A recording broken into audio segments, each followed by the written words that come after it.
a aujourd'hui le grand plaisir d'écouter Naïs Viran, que vous la connaissez sans doute pour la plupart. Elle est postdoctorante au GEMCA, donc au Centre d'analyse culturelle de la première modernité, et elle est postdoctorante dans le cadre du programme FSR Incoming Fellowship. Donc Naïs est docteur en histoire de l'art de l'Université de Tours. Et sa thèse portée, ses travaux encore aujourd'hui, portent sur l'efficacité mnémotechnique et cognitive des diagrammes à la fin du Moyen Âge et au début de l'époque moderne. Je pense que déjà plusieurs d'entre vous ont pu l'écouter à ce sujet dans le cadre du séminaire qu'elle organise tout au long de cette année et de l'année prochaine. Et je signale en passant donc que la date de ce prochain séminaire est le 6 mai, donc séminaire sur qu'est-ce qu'un diagramme. Mais aujourd'hui, c'est son projet postdoctoral qu'elle va nous présenter, projet qui porte sur l'évolution formelle et figurative des diagrammes qui classifient les minéraux, donc type spécifique de diagrammes, et cela entre le XIIIe et le XVIIIe siècle. Voilà, Naïs, je te cède la parole tout en te remerciant encore. Merci beaucoup, Ralph. Alors, je vais juste introduire rapidement la présentation avant de partager le diaporama. Merci à tous d'être venus si nombreux et toujours d'horizons très variés. Je vois qu'il y a aussi quelques personnes du CESR à Tours, ça me fait plaisir. Alors, je présente aujourd'hui donc toujours une réflexion sur les diagrammes, mais ce sera en l'occurrence la première présentation publique d'une certaine façon que je ferai de mon projet de postdoctorat et des premiers résultats encore très jeunes, mais premiers résultats tout de même de cette recherche postdoctorale. Alors, comme Ralph l'a dit, donc je suis en postdoctorat depuis le mois de septembre au GEMCA, le groupe d'analyse culturelle de la première modernité, à l'Université catholique de Louvain, à Louvain-la-Neuve, grâce au programme FSR Incoming Postdoctoral Fellowship. Et le projet en lui-même, le projet de postdoctorat, s'intitulait en français Pensée figurative et classification du savoir, les diagrammes minéralogiques de la fin du Moyen-Âge à la première modernité. C'est un projet qui est d'une durée de 2 ans. Et je vais essayer de présenter aujourd'hui quels sont un peu les tenants et les aboutissants de ce projet et surtout en quoi l'intitulé de départ pose de vrais problèmes iconologiques, chronologiques et épistémologiques. Alors, je partage l'écran avant d'aller plus loin. Alors, pour aujourd'hui, donc je vais fonctionner en 5 points et une rapide conclusion, on va dire.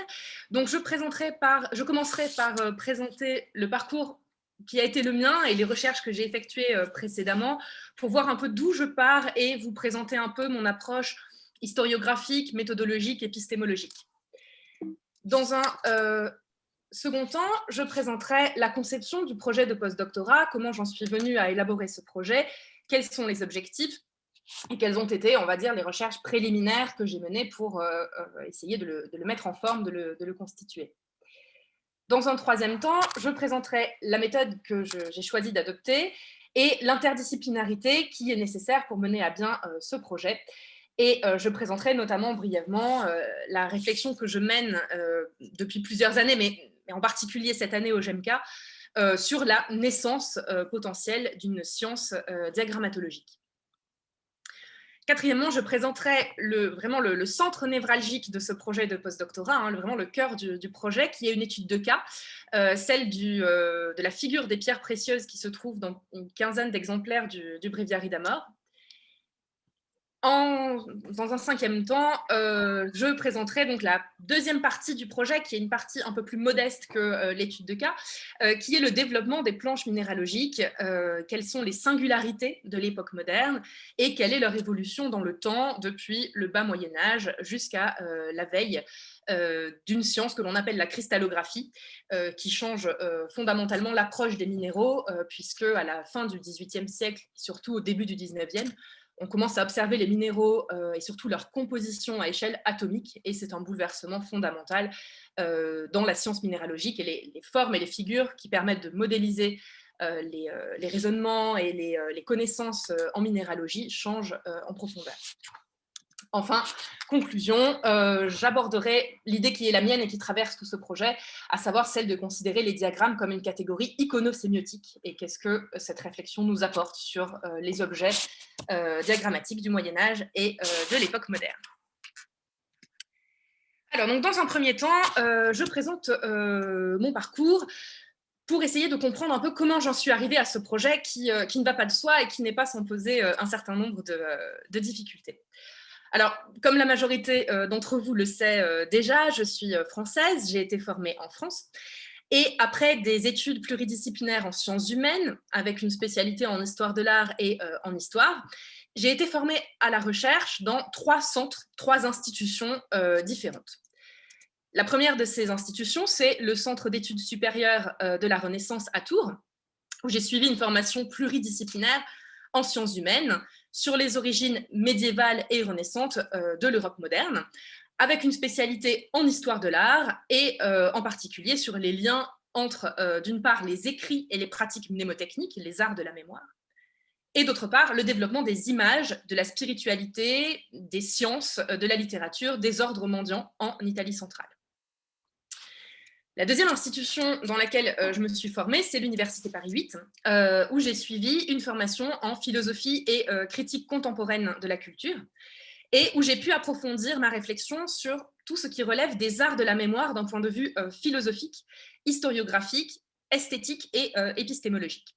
Et cette université m'a donné en particulier la chance, je mesure aujourd'hui la chance que c'était, de suivre les précieux séminaires du philosophe du cinéma et de la technique, Jean-Louis Déotte, qui est aujourd'hui décédé, et dont les travaux passionnants et rigoureux surtout sur la notion d'appareil et d'appareil projectif ont nourri intensément la conclusion de ma thèse et sont au fondement vraiment de ce projet de postdoctorat. Enfin, troisième institution dans laquelle je me suis formée, c'est le centre Alexandre Coiré de l'École des hautes études en sciences sociales de Paris, où j'ai été formée donc à l'histoire des sciences, des savoirs et des sociétés, et où j'ai mené des recherches en histoire de la médecine médiévale sur les liens entre les arts de la mémoire, la philosophie, la rhétorique, la logique et les théories médicales, physiologiques et anatomiques du cerveau et de la cavité encéphalique au Moyen-Âge.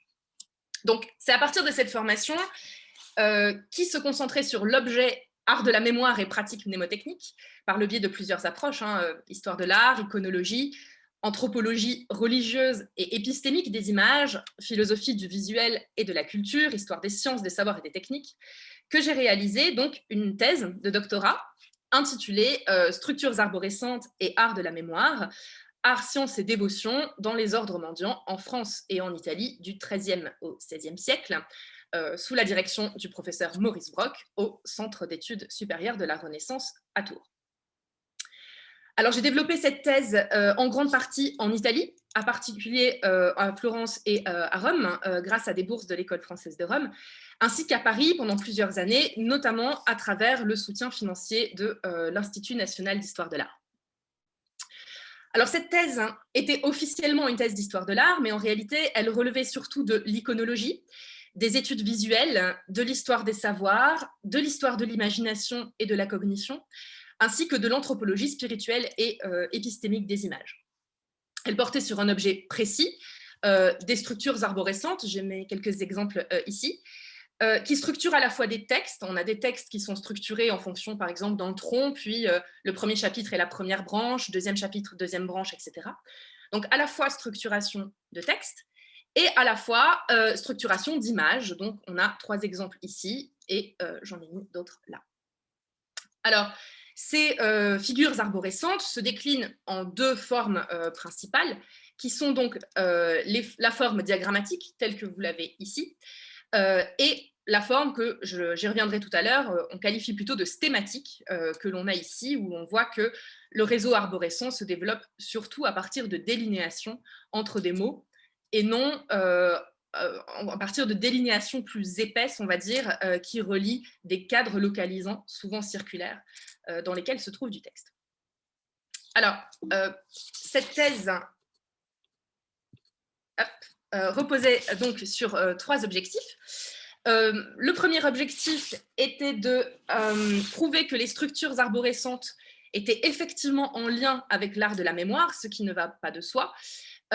Surtout qu'à 3 exceptions près, les arts de la mémoire ne font pas mention de structure, quelle qu'elle soit, pour mémoriser, et donc encore moins de structures arborescentes. Deuxième objectif de la thèse, c'était de déterminer en quoi ces figures arborescentes changent à la Renaissance, à un moment où les savoirs font l'objet d'un processus de scientifisation et où les modalités d'enseignement et d'apprentissage changent en profondeur. Troisième objectif, c'était de voir en quoi ces figures arborescentes demeurent présentes dans la culture mendiante, même lorsque celle-ci rencontre la culture humaniste laïque, et que les modalités de dévotion changent avec les nouvelles pratiques de la Devotio Moderna. Alors, pour atteindre ces objectifs, cette thèse reposait sur 2 corpus. Un premier corpus de textes, qui étaient souvent des textes inédits, non transcrits, que j'ai transcrits moi-même à partir de manuscrits, essentiellement italiens. Et un deuxième corpus, qui est un corpus d'images, à peu près 1 millier d'images, de figures arborescentes, un corpus qui n'avait jamais été élaboré jusqu'ici, avec de très nombreuses figures inédites. Des images qui se trouvaient sur toutes sortes de supports matériels, des peintures murales, des tapisseries, des vitraux, des mosaïques, mais surtout, en très grande majorité, des images qui étaient dans des manuscrits. Et c'est cette majorité écrasante de figures qui se trouvaient dans des manuscrits qui m'a conduite à me former auprès de l'Institut de recherche en histoire des textes à Paris, l'IRHT, en y effectuant notamment 3 stages de formation à la codicologie et à l'histoire matérielle du livre. Un premier sur le manuscrit médiéval latin et le livre humaniste, un deuxième sur les manuscrits grecs et orientaux, en particulier coptes, arméniens, syriaques et géorgiens, et en troisième sur les manuscrits arabes. Alors, cette thèse, ce qui est important en fait, pour le projet de postdoctorat, c'est que cette thèse m'a permis de constater que du XIIIe au XVIe siècle, puisque la thèse s'arrêtait au XVIe siècle, un imaginaire visuel diagrammatique s'affirme, et cet imaginaire confère aux figures arborescentes une place de choix parmi les figures à visée mnémotechnique, mais que les frontières qui distinguent les figures en arbre d'autres figures sont relativement floues dans certains cas, et donc cette réflexion m'a conduite à penser fondamentalement ce qu'était une figure en arbre et finalement ce qu'était une figure diagrammatique tout court. Étudier toutes ces figures m'a surtout conduite à, on va dire, constater la nécessité pour les caractériser, de prendre en compte et de définir 3 critères. 3 critères qui sont d'une part le mode d'opérationnalité, c'est-à-dire la manière dont la structure arborescente opère pour conduire visuellement le spectateur d'un point à un autre, comment ça fonctionne visuellement. Deuxième critère, c'était le champ d'effectivité, c'est-à-dire dans quel domaine de la connaissance et des techniques ces figures interviennent. Là, par exemple, j'ai mis un arbre des arts libéraux, donc le champ d'effectivité, c'est celui de la cognition et de l'apprentissage universitaire. Troisième critère, c'est celui de l'efficacité. Je pense que c'est en analyse littéraire ce qu'on a coutume d'appeler le registre, c'est-à-dire didactique, pédagogique, spirituel, etc. Les différents registres pouvant se recouper les uns les autres. Quatrième critère, c'est le type iconographique. Donc ici, par exemple, on a un arbre qui est un chêne, qui s'inspire en tout cas du modèle du chêne. Et cinquième critère, c'était l'appareil plastique. Et l'appareil plastique, c'est ce qui permet de relever tout ce qui visuellement caractérise une figure. En l'occurrence, là, on a une structure arborescente qui est particulièrement végétalisée, puisqu'elle est dotée de petites feuilles, ce qui n'est que très rarement le cas dans les figures arborescentes du XIVe, XVe siècle.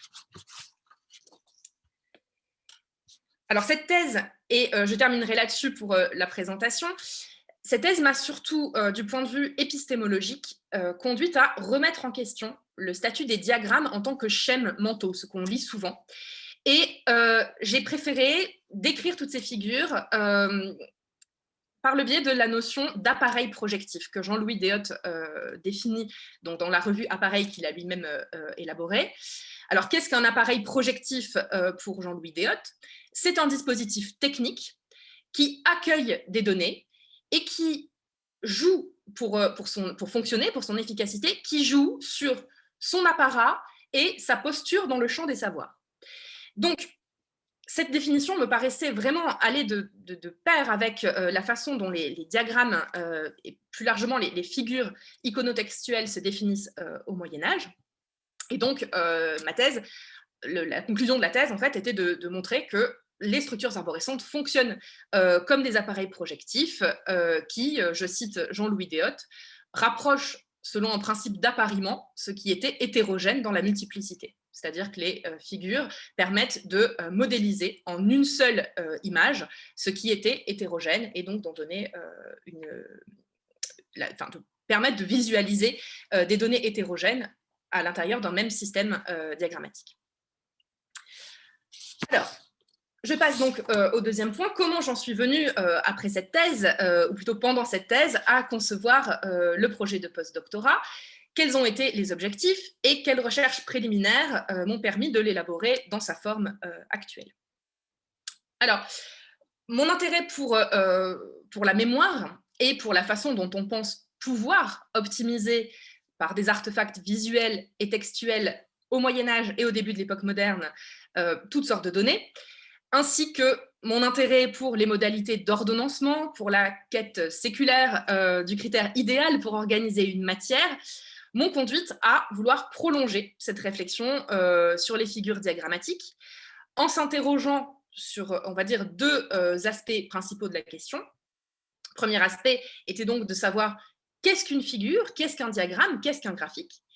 Et le deuxième aspect qui allait de pair était donc de continuer à m'interroger sur la façon et les moyens par lesquels on enseigne, on apprend, on comprend comment apprendre, on mémorise des choses dans un ordre, dans un autre, comment on se sert de couleurs, de formes, de lettres, de chiffres, de lieux et d'images, comment on trie, comment on range, toutes sortes de données qui peuvent paraître a priori très éloignées dans le temps et dans l'espace, mais qui, à l'aide des figures diagrammatiques, se trouvent donc systématisées et accessibles d'un point de vue cognitif.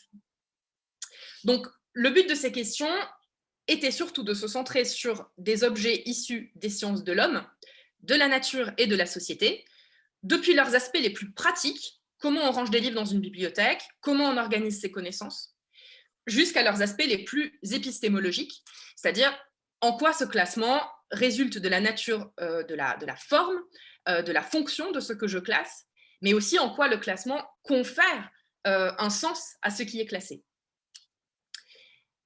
Alors, j'ai souhaité continuer à m'intéresser aux diagrammes, et en particulier aux diagrammes qu'on appellerait aujourd'hui scientifiques, mais que je qualifie souvent d'épistémiques pour la période médiévale, pour ne pas plaquer la scientifisation des savoirs sur les 13e, 14e, 15e siècles, et éviter un petit peu l'anachronisme. Donc, ces diagrammes épistémiques et scientifiques, quand on essaie d'en faire quelques corpus et de voir exactement de quoi ils retournent, on se rend compte qu'ils sont partout. Ils sont dans les notes des chercheurs, ils sont dans les encyclopédies, dans les manuels, dans les affiches, dans les médias, que ce soit au Moyen-Âge, à l'époque moderne ou dans notre époque contemporaine. Et en particulier, vous avez donc ici quelques exemples de l'époque moderne et du Moyen-Âge.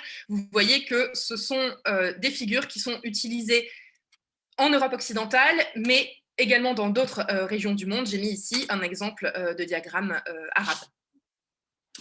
Donc, ces outils, ces diagrammes, surtout depuis le développement des graphiques et des sciences informatiques et communicationnelles, sont donc des outils quasiment quotidiens d'information, d'organisation, d'apprentissage et d'enseignement. Leur succès repose sur leur capacité à rendre compréhensible visuellement quelque chose qui ne l'est pas forcément grâce à un texte. Et j'ai souligné longuement durant la première séance du séminaire Qu'est-ce qu'un diagramme, à quel point cette réflexion n'allait pas de soi et à quel point les diagrammes, parfois, outrepassent les textes ou d'autres images en eux-mêmes, redoublent des discours oraux et sèment plus de confusion qu'autre chose. Et c'est vraiment une pratique qui est devenue tellement habituelle qu'on n'y prête vraiment plus attention. On l'a quotidiennement dans nos systèmes d'information et elle a l'avantage donc de favoriser la circulation des informations, mais en même temps, quand on est face typiquement à ce type d'image projetée à la télé, on se rend compte qu'on doit à la fois lire toutes sortes d'informations écouter quelqu'un qui nous parle d'un sujet grave que l'on écoute consciencieusement, et en même temps essayer de comprendre tout un système d'appareils, de symboles, de cercles, de flèches avec des petits textes en gras, en pas gras, etc. Et donc, ce type de communication verbale utilise toutes sortes d'outils de la sémiotique, en particulier symbolique ou déictique, à des fins plus ou moins heureuses. Et j'ai pris un exemple ici de l'époque contemporaine parce qu'il nous parle en ce moment, mais on peut prendre ce type d'exemple au Moyen-Âge ou à l'époque moderne. En tout cas, pour aujourd'hui, pour l'époque contemporaine, et en particulier la fin du XXe et le XXIe siècle, ce qu'on constate, c'est que cette pratique use et abuse vraiment du tropisme de la cartographie. Il s'agit de tout cartographier, de faire ce que l'on appelle du mind mapping, alors que la majorité des diagrammes, et c'est un point important du postdoctorat, ne relèvent pas du tout d'un système cartographique, ne cartographie rien, et est souvent aujourd'hui interprété à travers ce modèle, ce schème de la cartographie.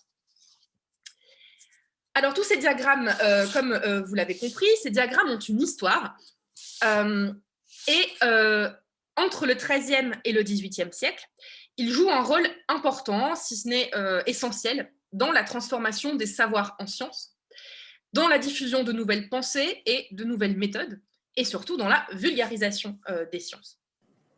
Leur variété formelle, les liens qu'ils créent entre texte et image, la fonction visuelle qu'ils jouent dans les processus cognitifs, font d'eux un point d'entrée donc formidable dans les métamorphoses de la culture des savoirs entre le Moyen-Âge et le début de l'époque moderne. Alors, tous ces diagrammes ont commencé à être étudiés au XXe siècle, mais ils le sont encore très peu aujourd'hui. Et donc, pour ce postdoctorat, je voulais travailler, comme je le disais, sur des problèmes de définition, de caractérisation des diagrammes, et me concentrer en même temps sur des diagrammes qui ont été très peu étudiés, dont on connaît très mal la chronologie et la diversité. Et donc, volontairement, mon choix s'est porté sur l'une des sciences qui se développe à la fin du Moyen-Âge, après avoir très longtemps, depuis l'Antiquité, fait l'objet de nombreux discours très érudits, et une science donc qui n'a, à ma connaissance, jamais été étudiée par les chercheurs qui s'intéressent aux diagrammes, c'est-à-dire la minéralogie. Donc les savoirs sur les minéraux. Et alors, les minéraux au Moyen-Âge, il faut bien avoir conscience, ce sont les pierres et certains métaux. Donc la définition n'est pas la même que celle que nous avons aujourd'hui. Donc mon projet se concentre sur la manière dont les diagrammes qu'il faut définir d'une manière transversale et diachronique organisent les savoirs sur les minéraux du bas Moyen-Âge à l'époque moderne, c'est-à-dire globalement du développement des grandes encyclopédies au XIIIe siècle, à la veille de la cristallographie, qui donc, comme je l'ai dit, à la fin du XVIIIe et au début du XIXe siècle, étudie la composition des minéraux à une échelle atomique. Donc, le projet ne prend pas en compte vraiment les pierres en elles-mêmes ou les minéraux, leur symbolique, etc., mais vraiment le lien entre les savoirs sur les minéraux et la pensée figurative diagrammatique au Moyen-Âge et à l'époque moderne. Alors, ce projet a 5 objectifs. Premier objectif, déterminer le rôle que les diagrammes jouent dans l'accès au savoir sur les minéraux au Moyen-Âge et ce qu'ils disent sur la place de ce savoir dans le champ de la connaissance. C'est en effet dans le dernier tiers du Moyen-Âge que les listes et les descriptions des minéraux prennent une importance quantitative et qualitative importante, considérable, dans des écrits à vocation encyclopédique qui existent avant le XIIIe siècle, mais qui s'affirment au XIIIe siècle. Ces écrits sont donc les lapidaires. Or, dans ces écrits encyclopédiques, les diagrammes sont très rares et le projet prévoit donc d'examiner toutes sortes de manuscrits à vocation encyclopédique, mais qui ne se définit pas forcément comme une encyclopédie.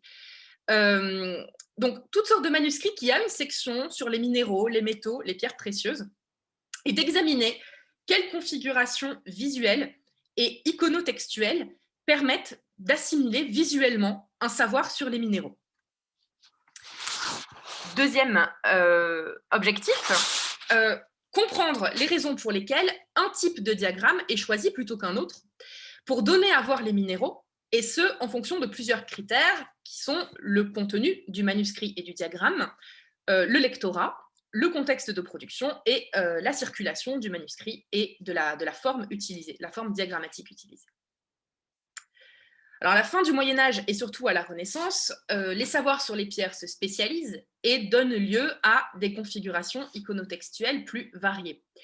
Le projet donc se concentre sur les savoirs encyclopédiques et théoriques, mais il ne peut bien sûr se mener indépendamment d'autres types de pratiques intellectuelles des minéraux, pratiques intellectuelles et techniques, telles que l'alchimie, la joaillerie et l'ingénierie. En alchimie, par exemple, j'ai mis un arbre alchimique ici. Les arbres sont les figures diagrammatiques qui jouent le rôle le plus important pour modéliser des processus transmutatoires qui permettent d'atteindre la pierre philosophale et de transformer le plomb en or.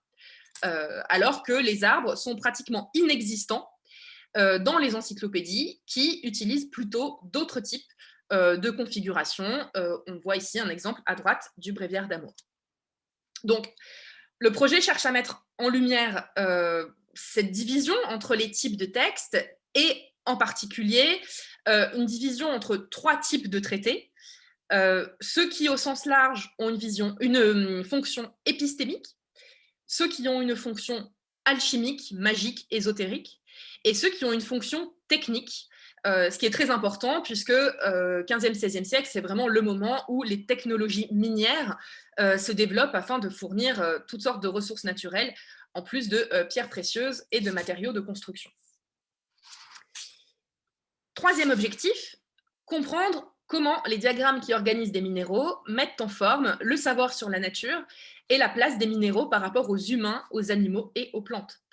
À la Renaissance en particulier, le savoir sur les minéraux entre, comme la majorité des autres savoirs, dans un processus de scientifisation. C'est le début de la minéralogie en tant que telle, en tant que science, qui se développe à échelle européenne et en particulier dans les régions rhéno-germaniques, les Flandres et la Scandinavie. L'apparition de la minéralogie va de pair avec le développement du savoir imprimé, l'ouverture des premières bibliothèques publiques et des premiers jardins botaniques publics, l'apparition bien sûr du microscope et du télescope, et surtout, on le voit ici, l'ouverture de cabinets de curiosité, où toutes sortes de collections coexistent, et parfois des collections réservées aux minéraux, et qui sont parfois accessibles au public. Du point de vue des diagrammes, la minéralogie en tant que telle donne lieu à une profusion de configurations tabulaires, donc des tableaux, qui marquent le début des classifications modernes du savoir minéralogique et qui, à ma connaissance en tout cas, n'ont jamais été étudiées d'un point de vue diagrammatologique. Quatrième objectif, caractériser la place que l'ouverture de l'Europe sur les autres régions du monde occupe dans l'évolution des diagrammes minéralogiques, en particulier en ce qui concerne les contacts renoués avec l'Orient, l'Extrême-Orient et nouveaux contacts avec les Amériques. À partir du XVe siècle, on le sait, l'arrivée de nouvelles pierres donne lieu à la création de nouveaux diagrammes. On en a un exemple ici. Des diagrammes nécessaires pour intégrer toutes ces nouvelles pierres dans les savoirs existants sur les minéraux, des savoirs qui parfois ne disposent même pas du vocabulaire pour désigner toutes ces pierres qui arrivent des Indes, d'Amérique, etc. Au même moment, les principales routes de commerce s'intensifient en Méditerranée. De plus en plus de minéraux arrivent des régions byzantines, arabes, syriaques, arméniennes, géorgiennes, et de nombreux minéraux arrivent aussi d'Extrême-Orient par la route de la soie, qui est à nouveau sécurisée, en tout cas dans une certaine mesure.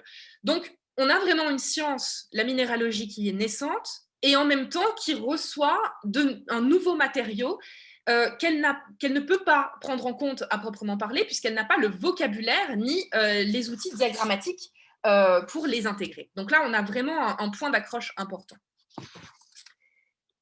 Dernier objectif du projet, déterminer la place des diagrammes minéralogiques dans l'histoire des diagrammes et comprendre leurs spécificités. Et de ce point de vue, l'un des points d'accroche du projet se situe autour des années 1620, alors que la minéralogie est bien devenue une discipline scientifique et que les scientifiques et les ingénieurs s'intéressent de plus en plus à la composition des pierres, en particulier en Allemagne, en Finlande et en Suède. Alors, les diagrammes des minéraux médiévaux et modernes qui n'ont jamais été inventoriés jusqu'à présent, d'un point de vue iconologique et diagrammatologique, sont pourtant les sources visuelles directes de minéralogistes qui sont reconnus internationalement et dont les travaux ont fondé la physique et surtout la chimie moderne des 18e, 20e siècles. C'est le cas en particulier, peut-être que son nom vous évoque quelque chose, du Suédois Valerius, qui mène son enseignement en parallèle du développement du premier laboratoire de chimie de l'université d'Uppsala, c'est quelque chose d'extraordinaire, en Suède, ou alors de son étudiant Thorberg Bergman, qui est connu pour avoir isolé la manganèse et surtout confirmé l'existence de l'acide carbonique. C'est le cas aussi de Sven Ringman, qui a associé en profondeur les connaissances minéralogiques et le développement des mines. Donc, à la veille du 19e siècle, ces études, entre autres, bien sûr, conduisent à la naissance d'une nouvelle science, qui est la cristallographie. Et donc, comme je le disais, la cristallographie change vraiment le focus sur les minéraux, puisqu'elle cherche à en comprendre la composition à échelle atomique, en particulier grâce aux travaux de Jean-Baptiste Romé de Lisle et de René Just Dewey. Alors, quelle méthode et quelles compétences disciplinaires mobiliser pour ce projet? Pour mener à bien ce projet, 2 choix méthodologiques étaient essentiels, j'y reviens. Le premier était de poser fermement une question de base. La question de base, c'est qu'est-ce qu'un diagramme? Cette question est essentielle parce qu'il n'existe aujourd'hui aucun consensus sur le terme dans toute la communauté scientifique qui utilise de façon plus ou moins analogue, plus ou moins erronée, ou en faisant des différences qui sont jamais vraiment communément admises, plusieurs termes dont les réalités visuelles, iconiques, conceptuelles, sémiotiques, lexicales désignent des objets en réalité très différents. On pense par exemple à la figure, au diagramme, mais aussi au schéma, au dessin, au graphique, à l'organigramme, à l'histogramme.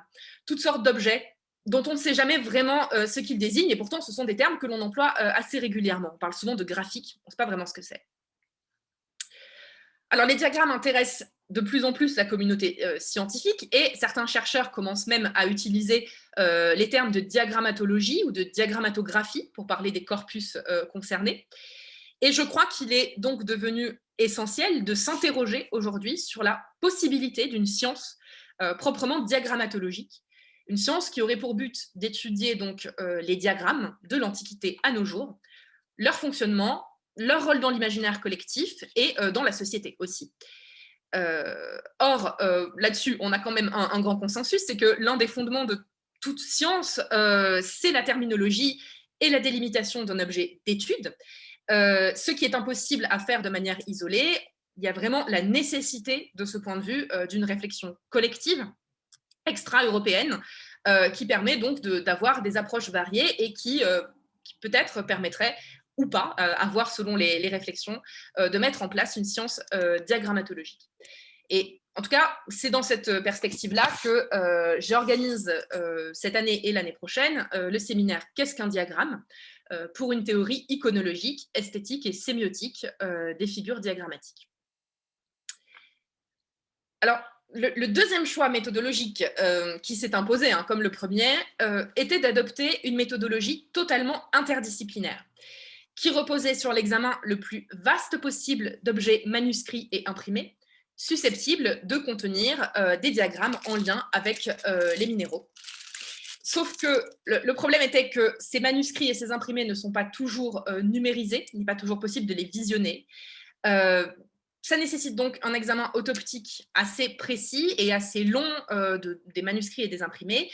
Et quoi qu'il en soit, que ce soit de façon numérique ou autoptique, il faut observer folio après folio, page après page, toutes les sections concernées, en tout cas délimitées par mon projet, pour voir quelles sont les configurations iconotextuelles qui permettent donc d'organiser les minéraux.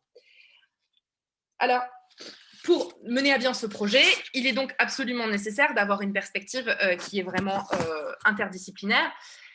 Finalement, l'organisation diagrammatique des minéraux relève de l'iconologie, relève aussi des études visuelles, de l'histoire de l'art, bien sûr, puisqu'on a souvent des enlumineurs très élaborés, de l'histoire des couleurs, puisque c'est un point essentiel. Les pierres sont la plupart du temps définies par leur couleur et leur lumière. C'est vraiment au cœur de la réflexion sur les minéraux. Donc l'histoire des couleurs en tant que telle, indépendante des problématiques artistiques et iconologiques, est vraiment très très importante.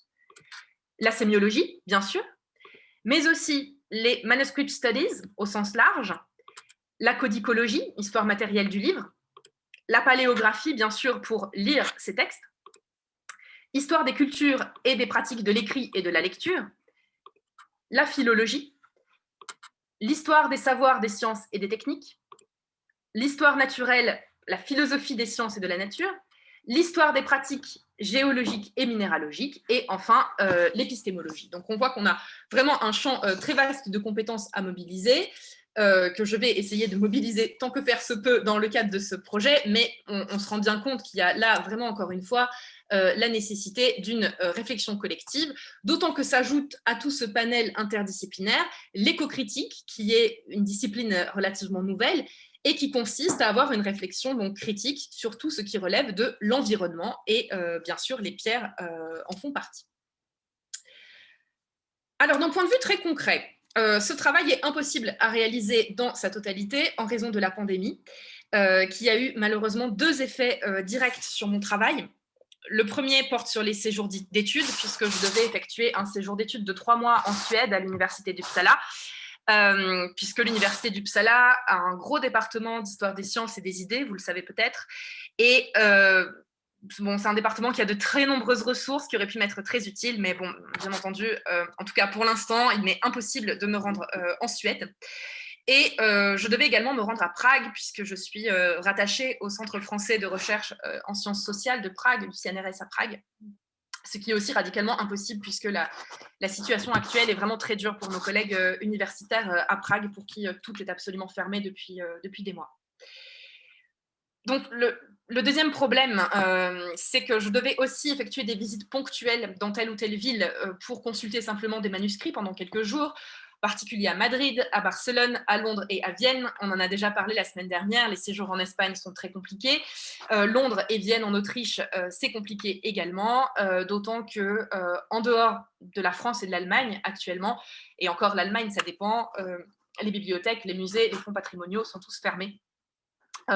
Donc, il faut un petit peu recalibrer le projet.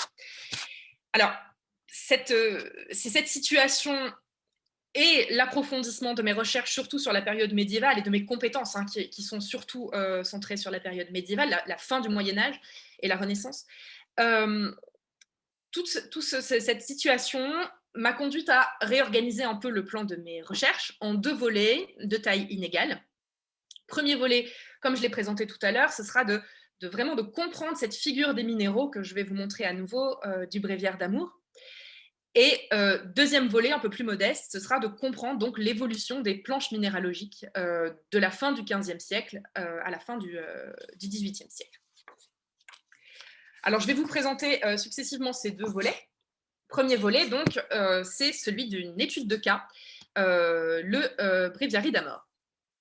Alors, avant de présenter le Breviary d'Amor en tant que tel, je le recontextualise peut-être pour ceux qui ne le connaissent pas.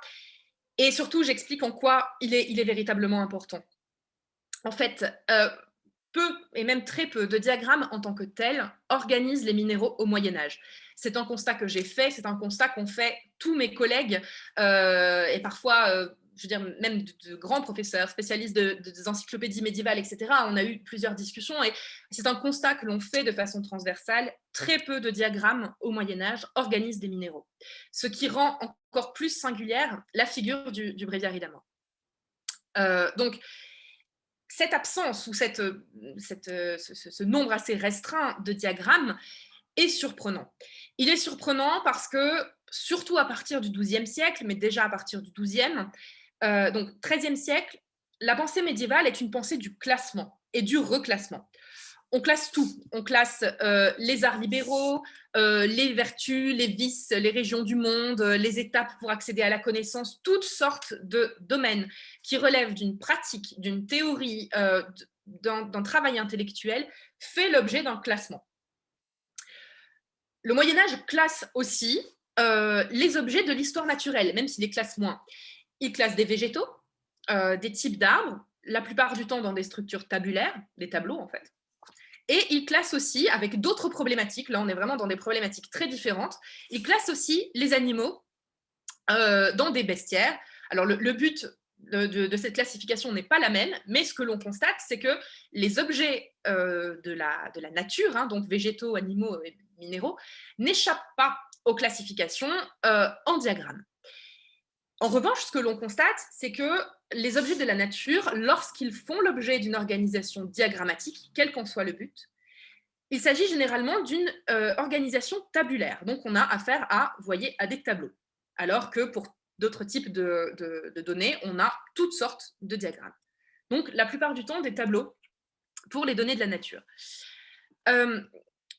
Alors, concernant les pierres, je ne connais pas vraiment d'études sur le sujet, mais ce que l'on constate dès le début, c'est que ces pierres se trouvent, lorsqu'elles se trouvent dans des configurations diagrammatiques, elles se trouvent dans des configurations qui n'ont pas d'égal.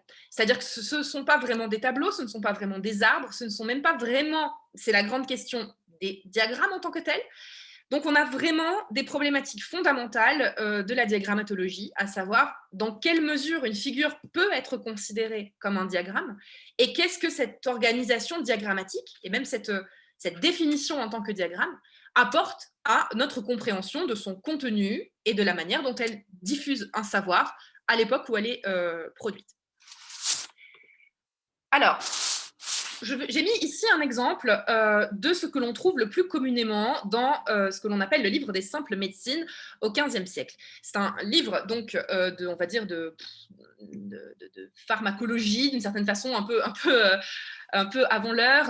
En tout cas, c'est une liste, un recueil de toutes sortes de plantes, de pierres et d'objets divers qui permettent donc de soigner, ou de prévenir des maladies, donc soit parce qu'ils ont des vertus prophylactiques qui permettent de prévenir, soit parce qu'ils ont des vertus thérapeutiques.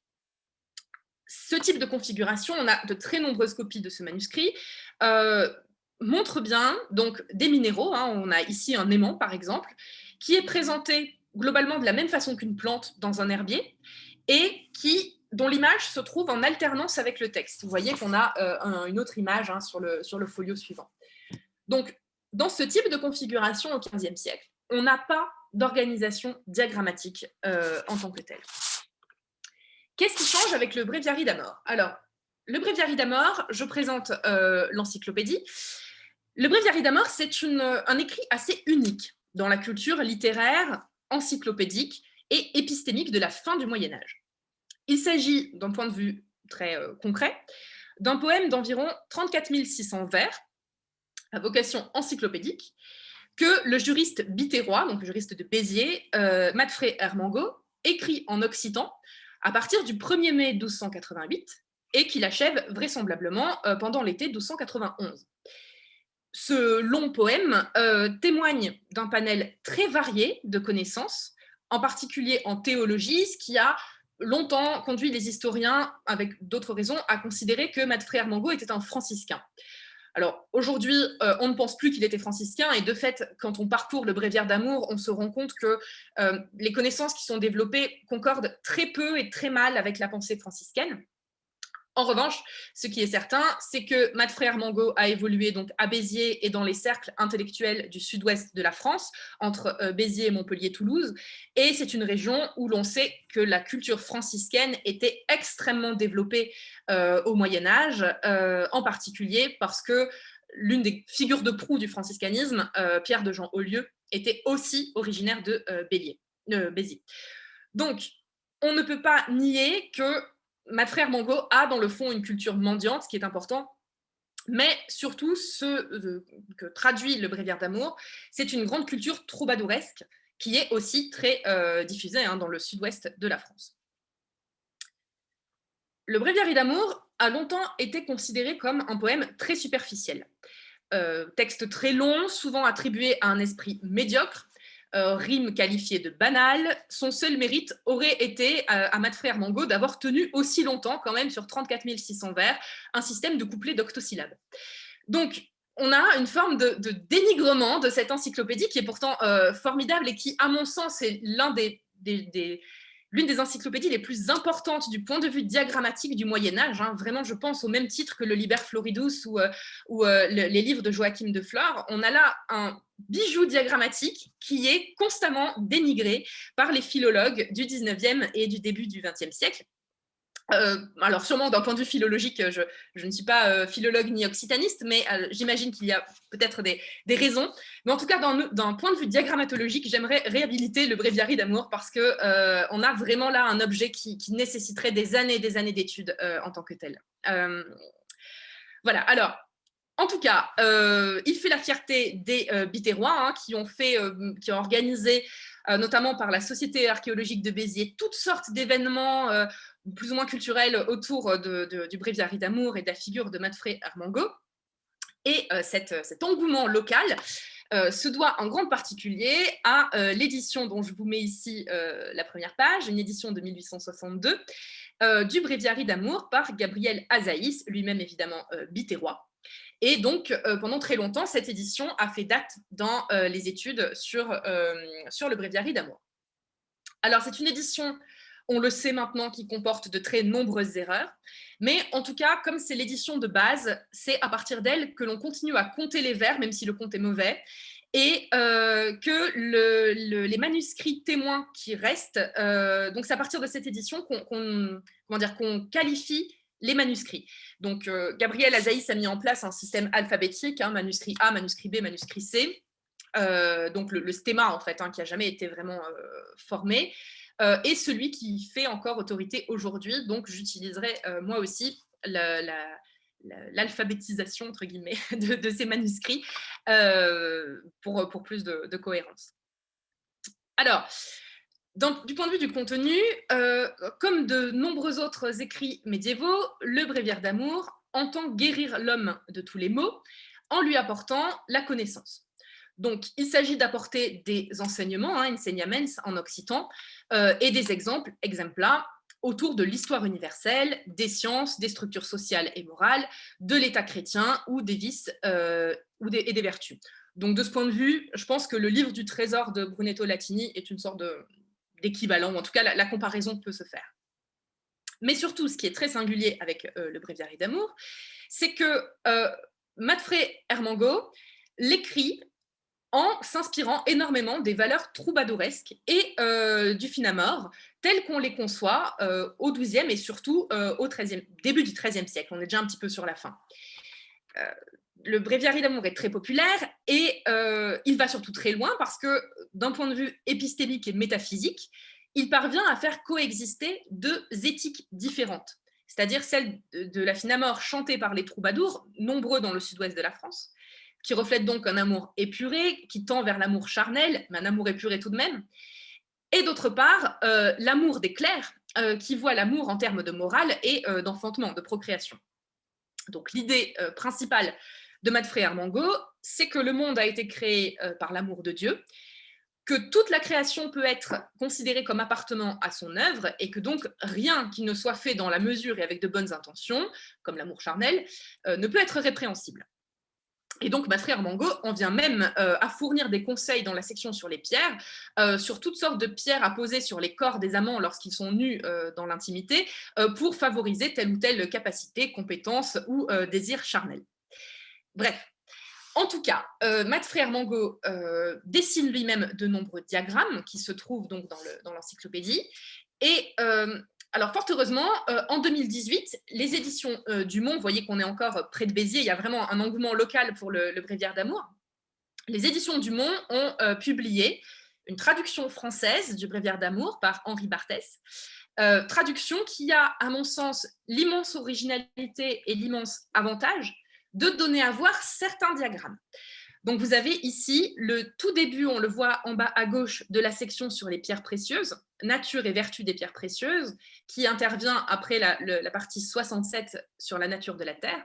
Et on voit donc que l'édition a reproduit l'un des diagrammes en reproduisant et en traduisant parfois même certains des textes qui se trouvent à l'intérieur des diagrammes. Donc ça, c'est vraiment un point très intéressant. Je reviendrai plus tard sur le texte du Bréviaire d'amour en lui-même. Le problème de cette édition est que, à mon sens, la traduction est très mauvaise et vraiment change le texte en tant que tel de Matfré Armango. Bref. Maître Armango utilise d'autant plus les diagrammes qu'il structure l'ensemble du texte en fonction d'un grand arbre dont il donne parfois l'image diagrammatique au début du bréviaire d'amour. Je ne rentre pas dans le détail. En tout cas, on a donc une œuvre littéraire qui ne se pense pas indépendamment d'une interaction entre le texte, sa structuration diagrammatique en première branche, deuxième branche, troisième branche, et les diagrammes iconographiques eux-mêmes. Alors, le bréviaire d'amour est fait en cette partie, et c'est donc le traité de la création qui comprend la partie sur les pierres. Donc, on est donc entre le chapitre 21 à 105, et on voit donc ici que le chapitre sur les pierres précieuses est le chapitre 68. Alors, les diagrammes qui classifient les pierres précieuses qui classifient, du coup le mot pose problème, et qui ordonnent, on va dire, les pierres précieuses dans le bréviaire d'amour n'ont jamais été systématisés en termes de corpus. C'est-à-dire que j'ai, depuis le début de l'année, donc j'ai quasiment terminé de réunir le corpus des diagrammes des pierres précieuses dans les manuscrits qui nous restent du bréviaire d'amour. Alors, je vous présente les trois grandes catégories de manuscrits qui existent. On a d'abord des manuscrits occitans. Vous voyez donc de A à O, il manque des lettres et c'est normal, la liste des manuscrits dont nous disposons encore aujourd'hui du bréviaire d'amour. Et en italique, la liste des fragments occitans dont nous disposons. Ces fragments, je l'ai vérifié méticuleusement moi-même à chaque fois que c'était possible, ne comportent pas d'image, soit parce que ce sont des fragments de sections où il n'y avait pas d'image originellement, soit parce que les images ont été détruites, soit parce qu'elles n'ont pas été réalisées, ce qui arrive parfois, soit parce qu'elles ont été découpées, étant donné que ces fragments servaient souvent à renforcer les reliures d'autres manuscrits. Vous savez que les manuscrits sont souvent coupés, retaillés, réassemblés, et donc malheureusement, certains exemplaires du bréviaire d'amour n'ont pas échappé à ce type de pratique. Bref, en tout cas, pas d'image dans les fragments. Le bréviaire d'amour a été traduit en catalan. On a donc plusieurs manuscrits catalans, donc de E à Y ici, un extrait dans un manuscrit, le manuscrit X, et à nouveau 2 fragments dans lesquels ne se trouve pas d'image. Enfin, le manuscrit T, on a une traduction du bréviaire d'amour en castillan. C'est le manuscrit qui se trouve donc à Chicago. J'ai donc moi-même examiné tant que faire se pouvait les numérisations de chacun de ces manuscrits, de chacun de ces fragments, au besoin donc en contactant les institutions, voir quand c'était possible pour ceux qui sont à la BNF, et il y en a quand même plusieurs, en allant les voir moi-même, parce qu'il y a plusieurs inédits en fait. Ces manuscrits n'ont pas tous été numérisés et pas tous été publiés. Et je me suis donc rendu compte, au terme de ce travail, que seuls les manuscrits qui sont ici en blanc contiennent une figure des pierres précieuses. Le manuscrit T, le manuscrit de Chicago, est un cas à part, je l'ai mis en vert, j'y reviendrai un peu plus tard. Et donc parmi tous ces manuscrits, l'un qui est le manuscrit E, le manuscrit catalan E, BNF S 353, est un manuscrit qui n'a donc jamais été numérisé et dans lequel on trouve donc une figure des pierres précieuses qui est littéralement un inédit, et que j'espère donc pouvoir publier avec le développement de ce projet postdoctoral. Alors, je vous présente ces images. De quoi s'agit-il? Quelles sont ces figures des pierres précieuses? Tant que faire se pouvait, je vous ai mis vraiment la photo du manuscrit ouvert tel que j'ai pu la prendre ou tel que j'ai pu la trouver. En l'occurrence, là, c'est moi qui l'ai prise, pour vraiment se rendre compte de la taille de l'image et de l'interaction avec le texte. Donc, manuscrit A, manuscrit B, manuscrit C. Vous voyez que la figure est vraiment ici, donc un peu coincée entre les pages. Manuscrit D, configuration totalement différente. Manuscrit F, alors on est à Vienne en Autriche, la reproduction est très mauvaise, mais c'est la meilleure que j'ai pu trouver. Manuscrit G, manuscrit H à Lyon, manuscrit K, configuration encore à nouveau totalement différente. Manuscrit L, manuscrit M et manuscrit N. Voilà pour les manuscrits occitans. On passe ensuite au manuscrit catalan, et voilà donc l'image que j'ai pu photographier en décembre dernier, qui est donc une figure des pierres inédite, qui n'a jamais été publiée. Manuscrit donc E, manuscrit catalan. Manuscrit P, catalan également. U Et voici le cas du manuscrit T de Chicago, qui est le seul manuscrit castillan qui nous reste. Et on a donc une photo qui est un peu émouvante, puisqu'on voit que la place avait été laissée pour réaliser l'image et que l'image n'a jamais été réalisée. Donc, on ne saura jamais à quoi devait ressembler cette figure des pierres précieuses. Mais il faut le prendre en compte parce que c'est important, du point de vue de l'organisation texte-image, de voir quelle place était laissée à la figure, etc. Donc, aujourd'hui, 15 témoins du bréviaire d'amour contiennent une figure des pierres précieuses. Du point de vue de leur élaboration, la majorité des manuscrits ont été élaborés dans le Languedoc. Certains ont été exécutés à Toulouse et ceux qui restent, surtout les manuscrits catalans, ont donc été exécutés en Catalogne. Donc on voit qu'on est vraiment sur la région sud-ouest de la France et Catalogne. Ce type de configuration, donc là du manuscrit de Chicago, donc vous voyez l'image ne se trouve pas sur la photo que j'ai indiquée. Donc ce type de configuration ne doit pas être confondu avec d'autres types de configuration. On a ici le manuscrit R qui se trouve à Barcelone. On voit qu'il n'y a pas d'image des pierres précieuses. Et quand on lit le texte, hein, on voit que la figure des pierres précieuses est annoncée, mais qu'elle ne se trouve pas. Elle ne s'y trouve pas. Donc là, le copiste n'a pas laissé la place pour l'enluminure, donc on a un manuscrit qui ne devait pas accueillir d'image, alors qu'ici, le manuscrit était censé accueillir une image. Alors, comme souvent dans les manuscrits médiévaux, un petit texte donc présente l'image. Ce petit texte a une valeur cognitive et sémiotique importante puisqu'il indique ce qui se trouve sur l'image. Donc là, on a vraiment un rapport texte-image très intéressant. Alors, en l'occurrence, le texte du bréviaire d'amour pose un problème, à mon sens, fondamental pour cette étude, qui est un problème donc iconologique et sémiotique. Je vous l'explique rapidement. Voici le texte en occitan. Donc, je le lis sans accent pour qu'on comprenne bien. Las colors trobam escrichas de las peras sobredichas. Très bien. La quals mostro, en fait, c'est mostrante. Il y a un problème dans l'édition d'Azaïs. La plupart du temps, c'est mostrante. Las penchuras de las probdanas figuras. Bon. Traduction en 2018 de Henri Barthès. Nous trouvons écrites les couleurs des susdites pierres indiquées dans les figures qui vont suivre. Alors là, je pense qu'on a une traduction qui est vraiment très éloignée du texte original, parce qu'il n'y a pas du tout l'idée d'indiquer quelque chose, il y a l'idée de montrer, ce qui est quand même pas la même chose d'un point de vue sémiotique, et surtout, indiqué dans les figures qui vont suivre, Henri Barthès sous-entend que ce sont donc les couleurs ou les pierres qui sont indiquées dans les figures qui vont suivre. Alors là, c'est un petit peu compliqué. Je pense que pour être plus près du texte, on aurait cette possibilité de traduction. Nous trouvons écrites les couleurs des pierres susdites, les couleurs que montrent les peintures dans les figures suivantes. Mais le texte est construit de telle façon qu'on peut aussi tout à fait supposer que ce sont les pierres que montrent les peintures dans les figures suivantes. Autrement dit, on ne sait pas si les figures montrent les couleurs ou montrent les pierres, ce qui est assez important du point de vue de la figuration. Qu'est-ce qu'on figure? Est-ce qu'on figure la couleur, c'est-à-dire ce que l'on perçoit, ou est-ce qu'on figure la pierre en tant qu'objet? Là, on a vraiment une réflexion qui est très intéressante. Alors, moi, ce qui m'intéresse, donc au-delà de ce constat, hein, d'un point de vue philologique, c'est que la couleur, si on considère, quel que soit le statut de ce qui est montré, les pierres, les couleurs, si on considère que les pierres, quoi qu'il en soit, sont montrées par le biais de leur couleur, alors il faut vraiment réfléchir, comme je le disais au début, sur des questions fondamentales d'histoire des couleurs.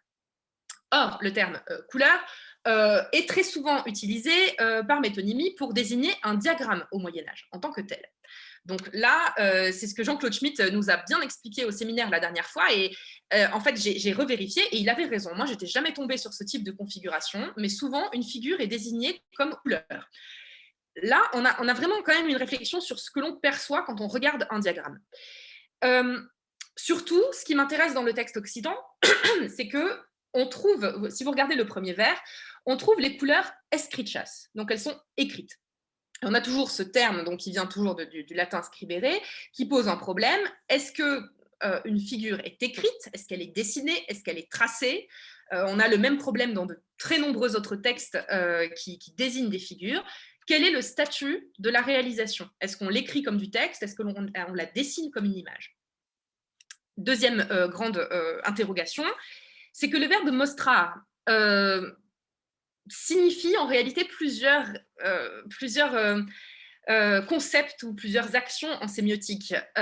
Selon le dictionnaire d'occitan médiéval, mostrar signifie montrer, mais aussi annoncer et dire. Et là, c'est pareil, ce sont quand même des termes qui ont une réalité très différente, et selon le sens, et on n'aura pas vraiment de réponse en fait, mais selon le sens qu'on attribue à ce verbe mostrar, on a un rapport texte-image qui est totalement différent. Alors, j'espère, en tout cas, dans les mois qui viennent, pouvoir mener des recherches plus approfondies sur cette question, parce que je crois qu'elle est vraiment essentielle pour comprendre ce qui relie le texte à l'image. Le sens de montrer nous permettrait de comprendre si c'est un rapport de paratextualité ou de para-iconicité, d'architectualité, etc. Donc là, on a vraiment une question très, très importante. Je crois que c'est d'autant plus important que au Moyen-Âge, il y a une tradition iconographique qui consiste à montrer des minéraux. Cette tradition iconographique, on la retrouve dans d'autres encyclopédies.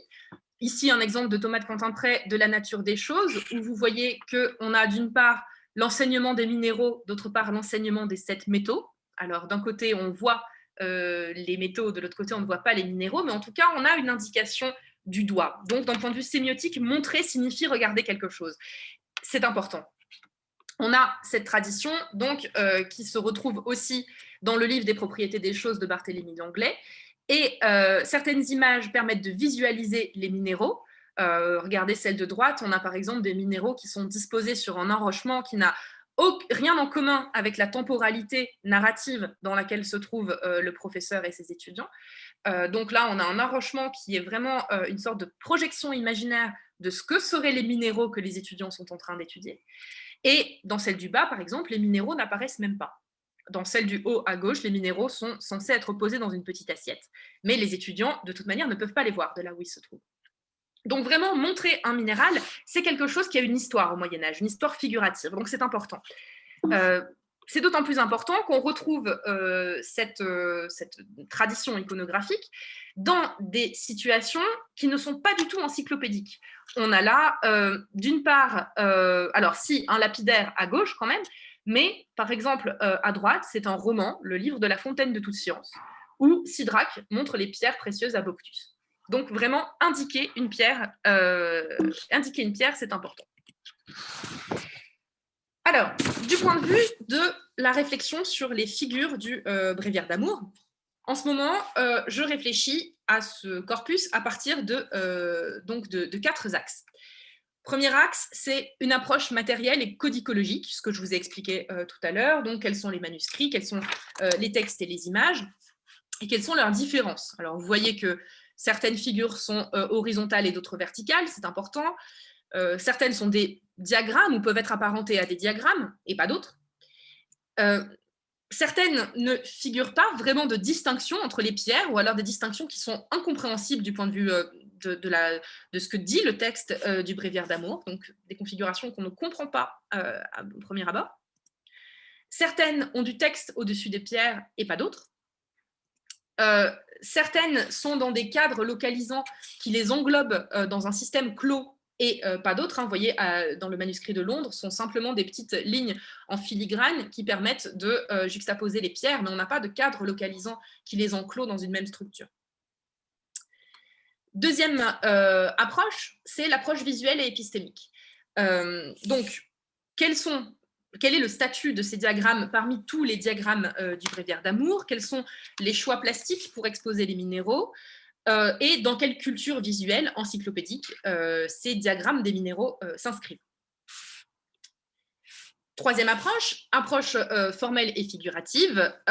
Donc là, la grande question, c'est qu'est-ce que l'on figure quand on figure des pierres dans un cadre localisant lui-même inclus dans le texte. C'est très intéressant parce que si vous regardez vraiment ces images, vous vous rendez compte qu'elles se trouvent toujours sur des fonds qui sont généralement des fonds réticulés ou des fonds dorés. Ces pierres n'apparaissent que très rarement dans le vide, entre guillemets, comme c'est le cas ici. Et de ce point de vue, le manuscrit de Madrid est un cas un petit peu interpellant. En réalité, l'histoire de la figuration des pierres place quasiment toujours, en tout cas au XIIIe, au XIVe siècle et au début du XVe, les pierres sur un fond précis. On n'a jamais, ou très rarement, la pierre en tant que telle quand elle est désignée comme objet dans un contexte épistémique. Et vous voyez ici, typiquement, les 7 planètes et des pierres qui se trouvent à côté, c'est dans un lapidaire. Les pierres ont un fond, elles n'apparaissent pas telles quelles. Les seuls contextes dans lesquels j'ai pu trouver des pierres qui n'étaient pas comme ça dans un fond, c'est dans un contexte narratif, ou alors dans ce type de contexte encyclopédique qui apparaît au XVe siècle, je le présentais tout à l'heure, où on a des pierres qui alternent avec le texte, pas de diagramme, et c'est visiblement un type de configuration qui a eu du succès puisqu'on le retrouve encore dans des manuscrits du début du XVIIIe siècle tels qu'ils sont élaborés en perse. Et on voit vraiment une inclusion des figures des pierres dans le texte. Alors, un autre type de figuration des pierres au niveau de la forme, là c'est intéressant, c'est que les pierres sont rondes ou ovales quand elles sont dans un contenu, donc dans une réflexion épistémique, mais lorsqu'il s'agit de pierres en tant que matériaux de construction, généralement, les pierres apparaissent toujours colorées, la couleur des pierres c'est vraiment important, elles apparaissent globalement informes tant qu'elles n'ont pas été taillées par la main de l'homme, et bien carrées, ou en tout cas bien quadrangulaires, lorsqu'elles ont été taillées. Et ça, c'est une constante. Lorsque les pierres apparaissent vraiment en dehors d'un cadre, elles sont vraiment quadrangulaires lorsqu'elles ont été taillées. Ce qui attire notre attention sur une question fondamentale et on va dire une réalité minéralogique, c'est que les pierres n'ont pas de forme en tant que telles. Les pierres ont la forme qu'on leur donne quand on les taille. Et ça, c'est très important parce que quand on veut figurer un objet, on ne peut, en tout cas un objet minéralogique, on ne peut pas le figurer en tant que tel parce qu'il n'a pas de réalité formelle en tant que tel, c'est de la matière. Et ça, c'est vraiment très important parce que la figuration dépend aussi de la culture, de la joaillerie, de l'ingénierie, du minage, de la taille. Il y a des encyclopédies entières sur comment tailler les minéraux. Et ça, c'est vraiment, vraiment important parce que l'homme a un rôle à jouer sur cette forme et cette figuration. Voilà, donc réfléchir, je voulais, sur ces questions-là et aussi sur des questions tout simplement de couleur. Je le disais. Alors, voilà. Lorsque les pierres apparaissent dans un contexte narratif, elles apparaissent donc de façon globalement informe, soit très colorées quand on veut montrer vraiment l'intérêt pour leur préciosité. On a ici les tentations du Christ à gauche où le diable montre des pierres très colorées. Ou alors, les pierres sont des objets vraiment qui ne sont pas du tout mis en valeur. C'est le cas, par exemple, quand on a des scènes de lapidation. Ce qui est très intéressant, c'est que, donc, comme je le disais, les pierres, lorsqu'elles sont dans un contexte épistémique, sont globalement de forme ovale ou circulaire. Et alors ici, j'ai mis ces images qui sont assez amusantes. Ce sont en fait des diagrammes qui correspondent à une réflexion épistémique du XIIIe siècle. L'idée est d'expliquer que si l'on creusait un trou à 4 coins opposés de la Terre, et qu'on lançait des pierres, ces pierres finiraient par se rejoindre à distance égale au centre de la Terre. Et donc, vous voyez ici les schémas, il y a toute une théorie, c'est assez amusant. Voilà, alors, on voit aussi que qu'est-ce qui se passe d'un point de vue extra-européen. En Grèce, donc j'ai mis ici un manuscrit grec à gauche et un manuscrit arabe à droite. On a d'autres types, alors là ce ne sont pas des minéraux, hein, on a des matières terreuses, en l'occurrence du bitume, de l'argile, qui apparaissent aussi avec des formes qui sont des formes qui ont forcément été données par l'homme, puisque le bitume et l'argile n'ont pas de forme en tant que telle. Donc c'est intéressant aussi de faire une histoire des formes de ce qui vient, de ce qui sort de la Terre. Voilà, alors ah oui, j'avais mis cette image aussi pour évoquer aussi simplement le fait que la lumière est très importante lorsque l'on parle de pierres. Et on voit ici sur cette image 2 femmes en train de choisir des pierres, probablement pour leur vertu thérapeutique, prophylactique. Et ce qu'elles regardent en priorité, en l'occurrence là, ce n'est pas leur couleur, mais c'est leur capacité à être traversée par la lumière. Très bien, alors dernière approche du projet, une approche cognitive et mnémotechnique. Quel rôle ces diagrammes jouent dans l'imagination, dans notre connaissance de l'imagination créatrice au Moyen-Âge? Quel est leur objectif mnémotechnique et pratique? Et dans quelle mesure est-ce qu'elles font état d'une rhétorique visuelle épistémique qui fonctionne donc pour le spectateur? La conclusion étant de s'interroger sur une éventuelle éthique des savoirs, puisque, comme je vous l'expliquais, le bréviaire d'amour a donc la visée, l'objectif de concilier l'amour charnel et l'amour épuré. Voilà, donc ça c'est pour la partie vraiment médiévale à proprement parler du projet. Donc je terminerai en 10-15 minutes par vous expliquer comment je pense pouvoir, malgré la situation sanitaire, développer la deuxième partie du projet, qui était celle qui nécessitait d'une certaine façon le plus de recherche à l'étranger, et en particulier en Suède. Alors, qu'advient-il des planches minéralogiques à l'époque moderne? Quelles sont les singularités de l'époque moderne et quelle est leur évolution dans le temps? Donc, que se passe-t-il? La question fondamentale, c'est que se passe-t-il avec l'arrivée de la modernité et le bouleversement des savoirs, de leurs modalités de transmission, y compris visuelles, pratiquement à un moment où toutes les figures diagrammatiques du Moyen-Âge sont prises dans un processus de scientifisation. Ils font donc l'objet de profondes reconfigurations à partir du deuxième tiers du XVe siècle et puis surtout du XVIe. Alors, d'une manière générale, le constat transversal, c'est que l'époque moderne se caractérise par une singularité par rapport à l'époque médiévale, c'est une figuration plus mimétique des pierres, qui va de pair avec une volonté plus générale de donner à voir la nature telle qu'on peut l'observer et non telle qu'on se la représente. Alors pour l'instant, mais c'est vraiment le début de ma réflexion à ce sujet, pour l'instant je vois 4 étapes qui conduisent des configurations médiévales du type de celle du bréviaire d'amour jusqu'aux planches minéralogiques du 19e et du 20e siècle. Planches minéralogiques telles qu'on les connaît, telles qu'on les a connues dans nos vieilles encyclopédies, dans nos salles de classe, dans nos vieux livres scolaires. Je pense que tout le monde a plus ou moins en tête ce type de planche minéralogique. En tout cas, voilà. Donc moi, je vois 4 étapes entre le bréviaire d'amour et ce type de planche. Donc je vous propose de vous les présenter, mais je ne pourrai pas aller vraiment plus avant parce que je n'ai pas encore vraiment approfondi cette question. Alors, le premier moment, première étape, premier moment, c'est un moment qui apparaît à la fin du XVe siècle, plus vraisemblablement au XVIe siècle, et qui se caractérise par quelques spécificités. On a des images qui ont un réseau diagrammatique qui est moins dense et qui se rattache moins évidemment à un type de diagramme en particulier, même si, dans la majorité des cas, ce sont des diagrammes tabulaires, des tableaux. On a une similitude figurative avec l'organisation d'une collection personnelle, c'est-à-dire que le diagramme ne montre plus forcément des réalités abstraites, mais montre de plus en plus des objets qui font partie d'une collection. Et on a là 2 images qui sont très connues, sur lesquelles on voit toutes sortes d'objets qui sont censés avoir des vertus prophylactiques et thérapeutiques, et donc des objets et beaucoup de pierres qui sont placés sur des sortes d'étagères, mais qui dispose toutefois d'une légende, voire de phylactères, avec un titulus dessus. Donc on est à mi-chemin entre l'image mimétique et le diagramme. C'est vraiment entre deux. Deuxième moment que j'ai pu repérer, c'est un moment qui s'affirme dans la seconde moitié du XVIe siècle et qui se diffuse surtout au XVIIe siècle. Ce moment, c'est l'affirmation de configuration tabulaire, telle qu'on en a ici. Configuration tabulaire encore verticale, qui conserve l'appareil plastique du diagramme, mais qui le normalise pour en faire des grilles dans lesquelles on peut placer les minéraux. Donc, moi, ce que j'aimerais faire avec ce type d'objet, c'est examiner les critères qui justifient que ces minéraux se répartissent dans les différentes cases du tableau et le rôle que ce type de diagramme tabulaire joue dans l'accessibilité au savoir.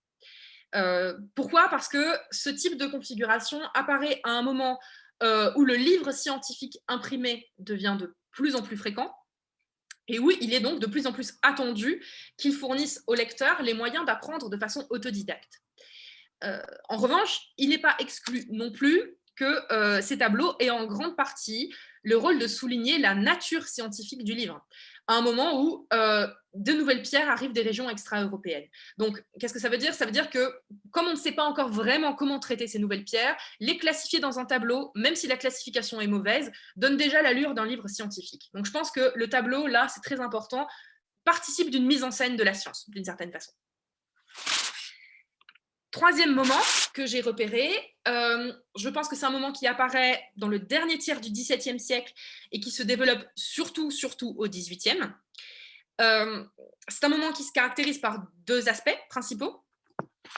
Une disparition partielle, mais le plus souvent totale, de l'appareil tabulaire, au profit d'un cadre localisant général, dans lequel se trouvent des pierres taillées de façon globalement symétrique et schématisée, reliées entre elles par des accolades. Ces accolades, vous le voyez, hein, délimitent donc des groupes de pierres.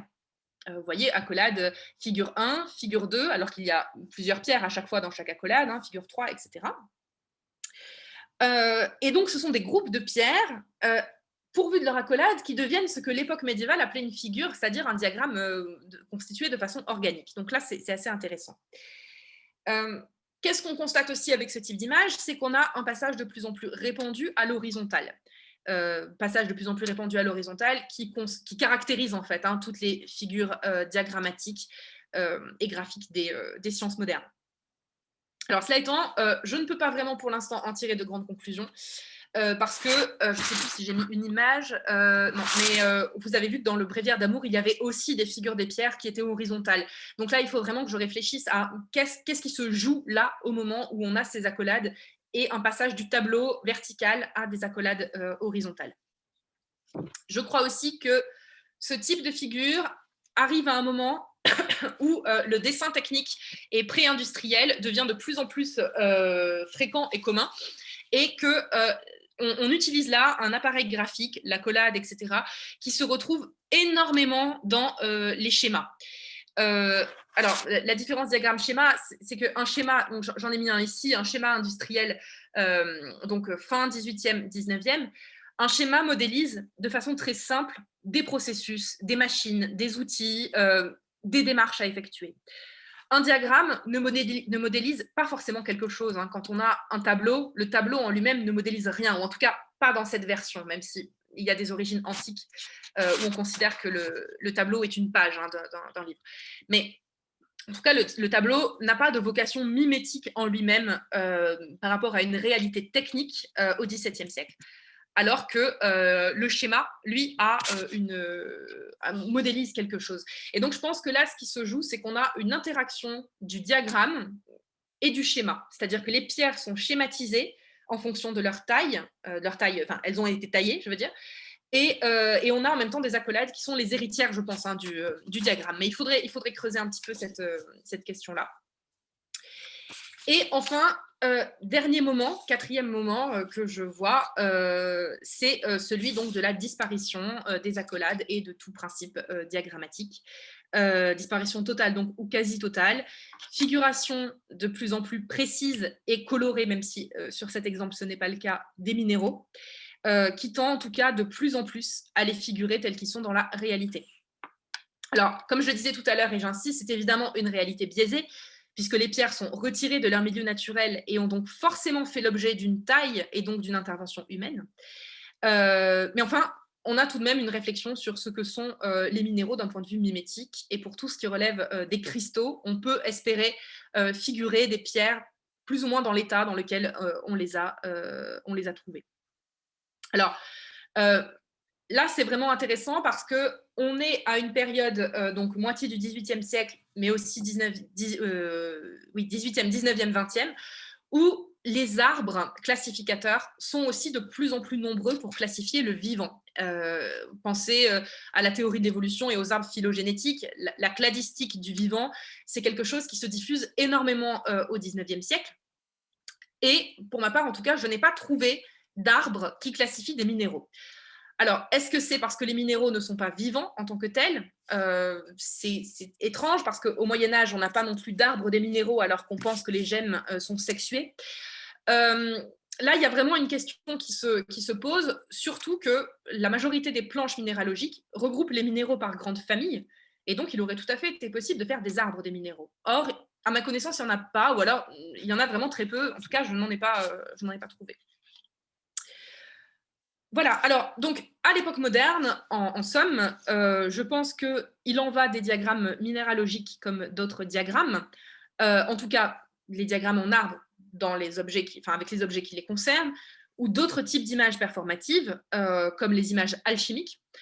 Je pense qu'à l'époque moderne, les diagrammes minéralogiques diminuent en nombre, alors que les images figuratives, avec une visée globalement mimétique, deviennent progressivement plus nombreuses. En tout cas, c'est ce que j'ai constaté, moi, dans ma thèse, dans le cas des arbres, et c'est ce que Barbara Obrist a constaté pour les images alchimiques.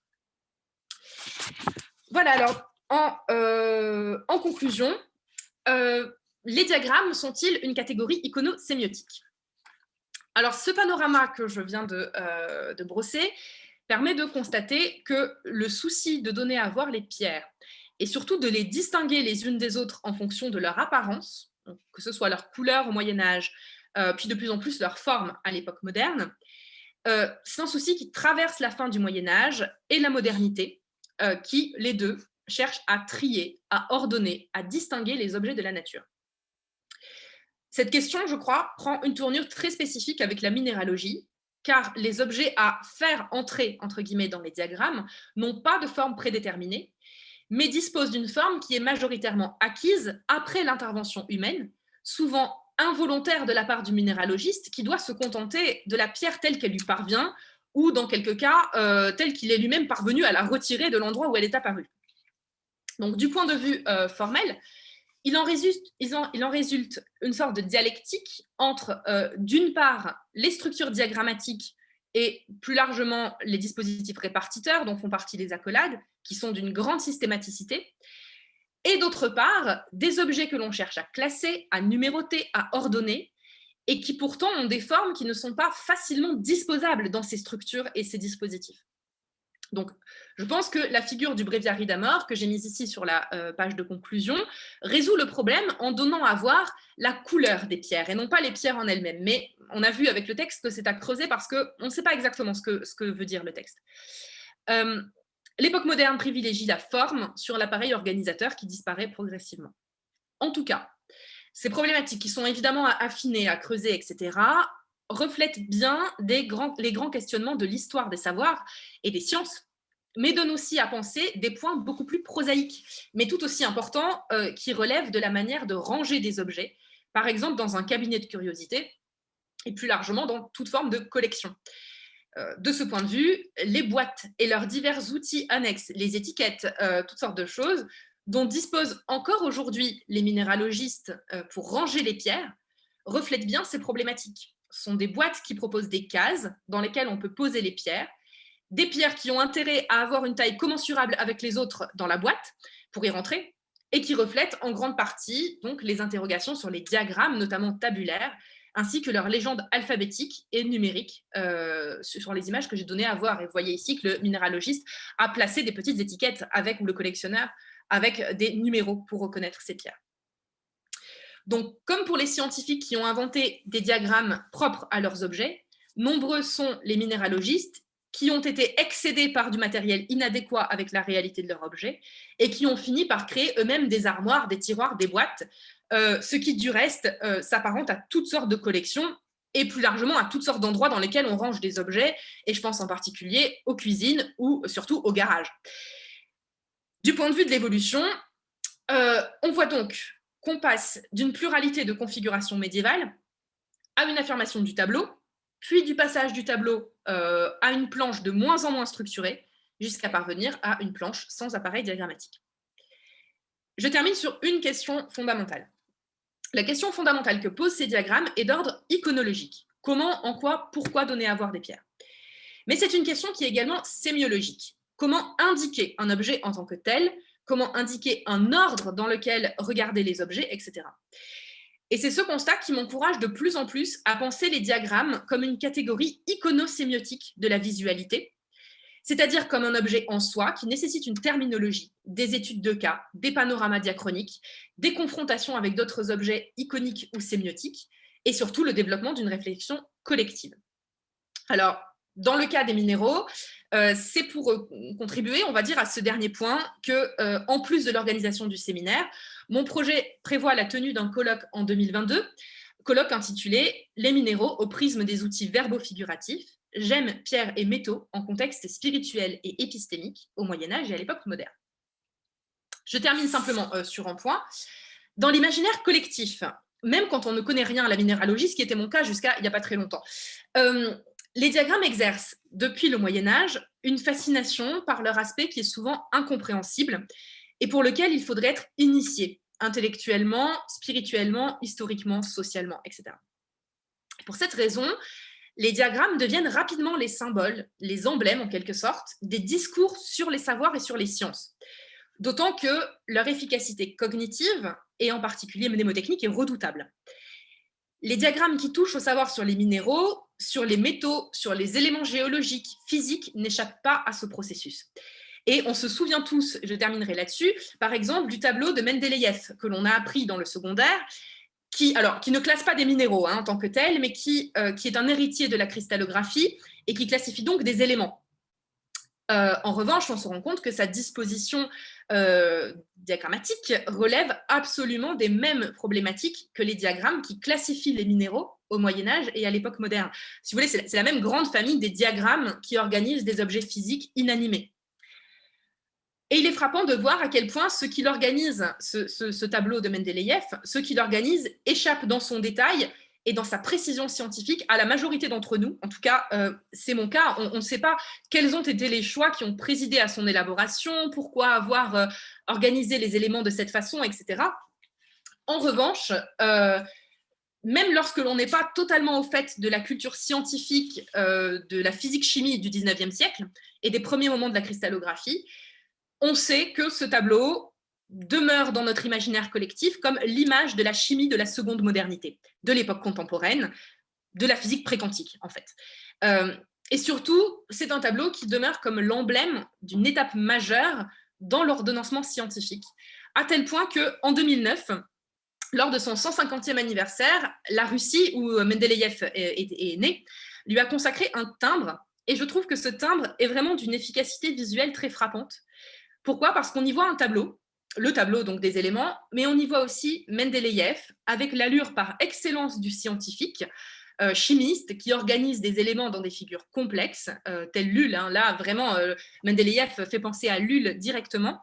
Et on le voit entouré de toutes sortes d'objets disparates qui ne fonctionnent probablement pas du tout entre eux, mais qui participent d'une mise en scène de la science par le visuel.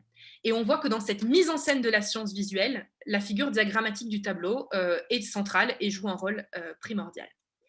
Voilà, je vous remercie pour votre attention. Merci Naïs pour ce très très bel aperçu de ce qui reste quand même un projet en devenir, mais on sent avec de très très solides assises et on ne peut être impressionné par la diversité des compétences, des expertises qui doivent être rassemblées pour s'attaquer à un tel objet d'étude et qui vont toujours dans ce même sens. Je trouve que c'est ça qui est très éclairant dans ta démarche, c'est que ces diagrammes ou ces appareils diagrammatiques n'organisent pas seulement le savoir qui préexisterait, mais comme tu l'as bien dit, mettent en forme ce savoir, donc construisent véritablement ce savoir. Alors, on a une petite demi-heure devant nous pour lancer la discussion. Je serai tout à la fois attentif au chat et aux questions aux mains levées. Donc, c'est comme ça qu'on va procéder. Peut-être lever votre main pour poser une question. Mais en attendant qu'elles arrivent, je vais peut-être me permettre moi-même d'en poser une. Donc, j'ai été vraiment fasciné, comme je l'avais été quand tu m'as montré ça pour la première fois, là, les enluminures du bréviaire d'amour, et sur cette idée que ces pierres n'ont pas de réalité, je reprends tes termes, pas de réalité formelle, c'est de la matière pure, et donc c'est de la couleur pure. Et voilà, c'est bien ce qui est mis en scène dans ces enluminures. Et j'avais une petite question, je ne sais pas si tu avais pris en considération ça ou si tu l'as été inattentif, c'est la relation avec les pigments que les enlumineurs utilisaient eux-mêmes. est-ce qu'il y a une relation pour certaines des couleurs? Je ne dis pas pour toutes, hein, mais là, on serait vraiment dans la matière qui elle-même rende compte de la pierre qui a servi à construire la matière, picturale.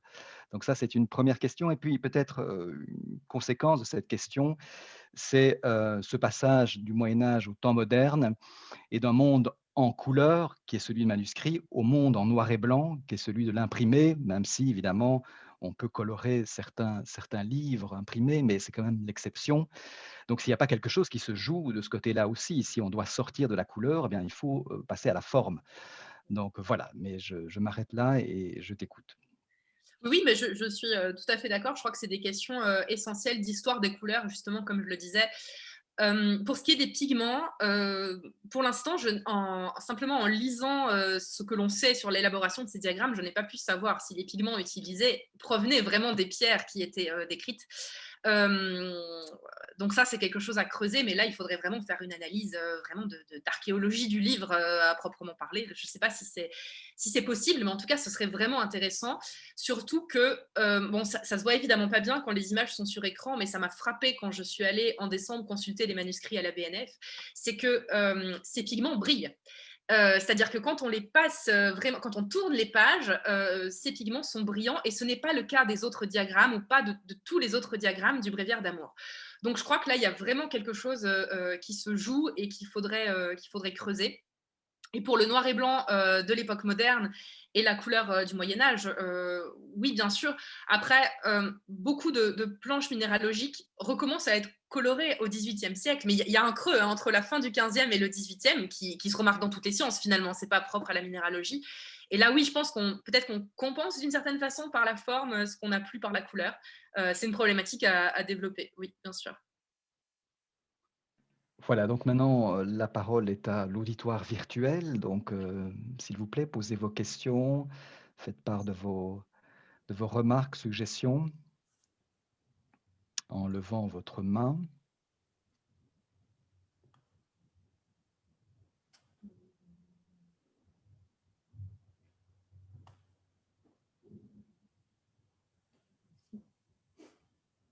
Toujours un petit moment de latence.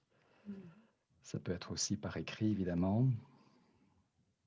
Alors, je vois justement qu'il y a une question qui arrive de Sergi par écrit. Donc là, tu peux en prendre connaissance, tout comme moi. Oui, Sergi, je t'en prie, pose ta question. Et alors, il y a une main levée Salut. aussi. Oui. Ah oui, main levée aussi. Oui. Sergi, oui. Vous m'entendez là? Oui. Oui. Oui. Alors, j'ai plusieurs questions, mais je vais en faire juste une. Et si après j'ai un peu plus de temps, je reprendrai la parole. Ma question était, est-ce que tu as regardé un peu la façon, enfin, euh, c'est toujours comme ça là, pour le Moyen Âge, prendre en compte aussi l'aspect religieux et du coup, surtout, je pense à la distribution des minéraux, puisque il y a certaines images où les minéraux, enfin, j'ai trouvé que les minéraux prennent la place des de certains signes, disons, surtout en rapport avec Jésus-Christ, enfin la figure de Jésus-Christ, et du coup, par exemple, des stigmates ou des plaies, etc. Et qui, vraiment, les minéraux sont la manière de reconnaître l'image de Jésus-Christ. Ça veut dire s'il y a par exemple 5 pierres précieuses disposées d'une façon de croix, on imagine que c'est la crucifixion. Si c'est par contre, par exemple, parfois ce sont 12 pièces précieuses ou alors j'ai trouvé aussi une allusion au corps, par exemple, de la mise au tombeau avec des pierres précieuses. Donc, toutes ces dispositions aussi ont une importance. Et je voulais savoir donc si tu avais trouvé des références à ces niveaux-là, et j'imagine que oui. Et si dans le bréviaire, il y en avait. Oui, alors c'est vraiment une grande question et tu vois, c'est aussi pour ça que le colloque, je pense que ça portera vraiment sur des images épistémiques et spirituelles parce que ça va vraiment ensemble, donc c'est super important. Dans le bréviaire d'amour, je n'ai pas encore étudié ça. Donc ça, je ne peux pas répondre, c'est prévu. Et c'est d'autant plus prévu que j'ai aussi donc remarqué souvent que le Christ était évidemment désigné à travers des pierres, etc. Et je pense qu'on a d'autres diagrammes qui ont cette sorte de préfiguration du Christ par les pierres précieuses. Et je pense notamment, ou en tout cas c'est une interprétation médiévale, après je ne sais pas, je pense notamment, tu sais, au plan diagrammatique de la ville de Jérusalem, où on a les pierres précieuses, voilà. Et donc il y a un ordonnancement des pierres précieuses qui constitue une sorte de préfiguration du Christ. Il y a de très bons articles qui ont été écrits là-dessus. Et pour le colloque, je pense qu'on fera vraiment une session sur ces questions-là. C'est hyper intéressant, c'est vraiment bien. Et un autre contexte que j'ai trouvé, c'est en alchimie. Très souvent, en alchimie, on a des arbres parce que ce sont des arbres de vie et que donc, on peut tout simplement dire que la répartition des pierres indique la crucifixion du Christ sur la croix. Et ça, c'est fabuleux et j'avais fait un chapitre là-dessus dans la thèse et c'est vraiment, vraiment quelque chose d'intéressant. Le Christ, lapis, ça apparaît, c'est une constante de l'alchimie. Donc oui, voilà. Et en fait, j'avais pensé aussi à la Jérusalem céleste. Par exemple, plusieurs des images qui représentent la Jérusalem céleste en carré, avec toutes ces interprétations de géométrie, etc., mais avec les pierres précieuses disposées dans les murs. Donc, il y a tout un tas, disons, d'images spirituelles dans ce sens qui jouent, je crois, oui. Merci. Alors, il y avait quelqu'un qui avait levé sa main. Donc, quand je disais la main, c'était plutôt la main virtuelle parce que je n'ai pas les deux écrans sous les yeux. Donc, je vois plus facilement quand il y a une main virtuelle qui se lève. Mais bon, vous pouvez également lever votre vraie main. Allez-y. Donc, je ne sais plus qui l'a fait. Donc, Valérie Gauthéreau. Oui, c'est ça. Voilà, je vous en prie. Bonjour. Bonjour. Oui. Ah, on ne vous entend plus. Est-ce que c'est que moi ou non, je pense que je vous entends plus non plus. On a le même problème. Je vais peut-être. Bon.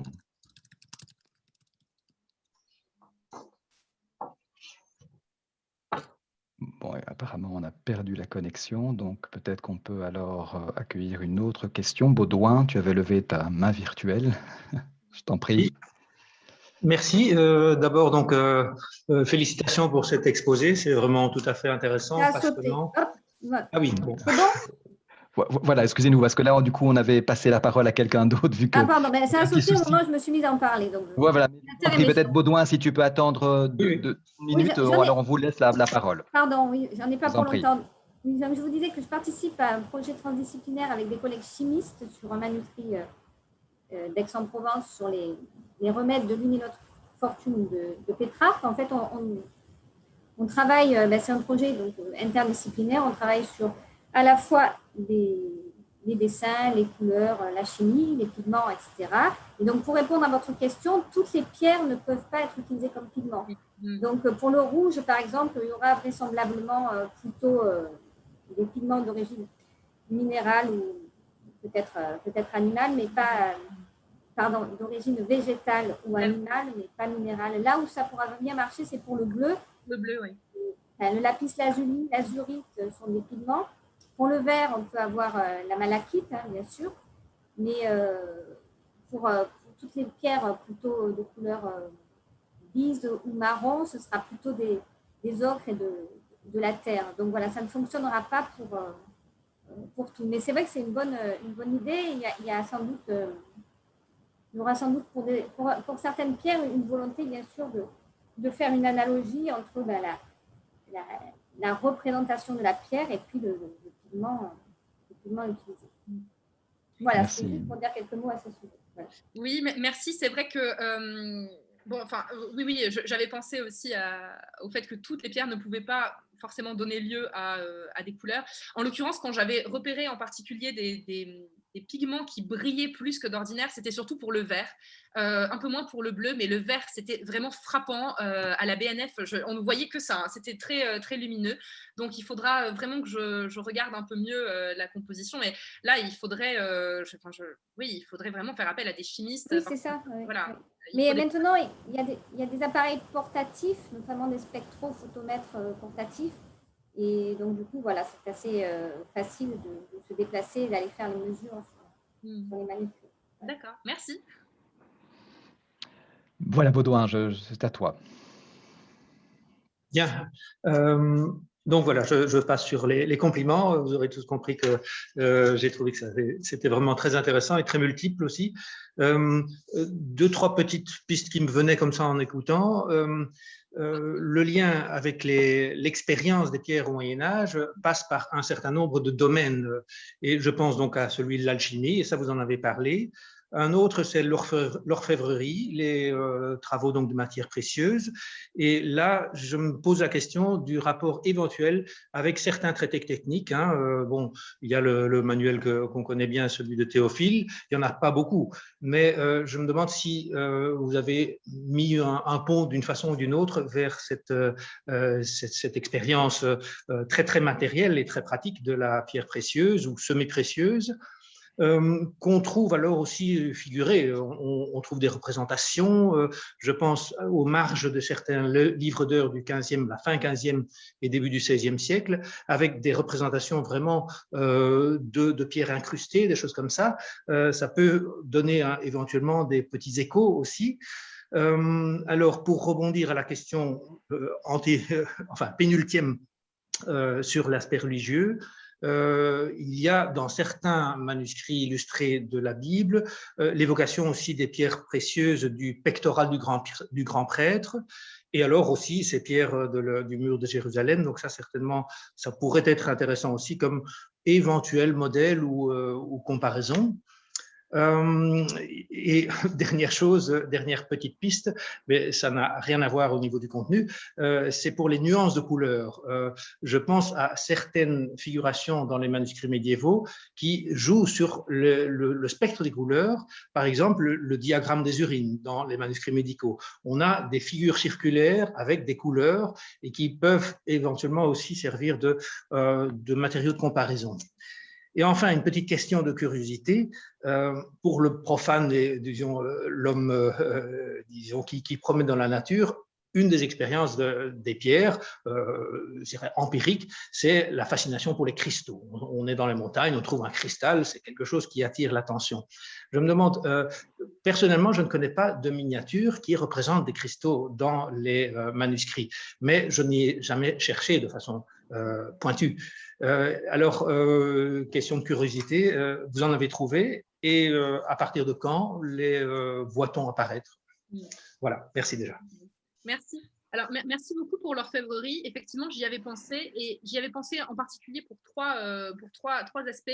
Le premier, c'est celui des, comme vous disiez, des pierres que l'on trouve dans les marges ou parfois sur les lettrines qui montrent vraiment une interaction entre la pierre taillée et la lettrine comme objet, comme bijou presque de la page manuscrite.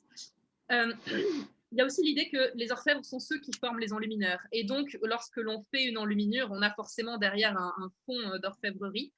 Et j'ai commencé à étudier, mais alors là, c'est vraiment très, très embryonnaire, quelques traités de joaillerie du XVe siècle. Et là aussi, peut-être que je pourrais trouver des choses, mais je ne pourrais pas vous en dire plus parce que je commence à peine dans cette direction.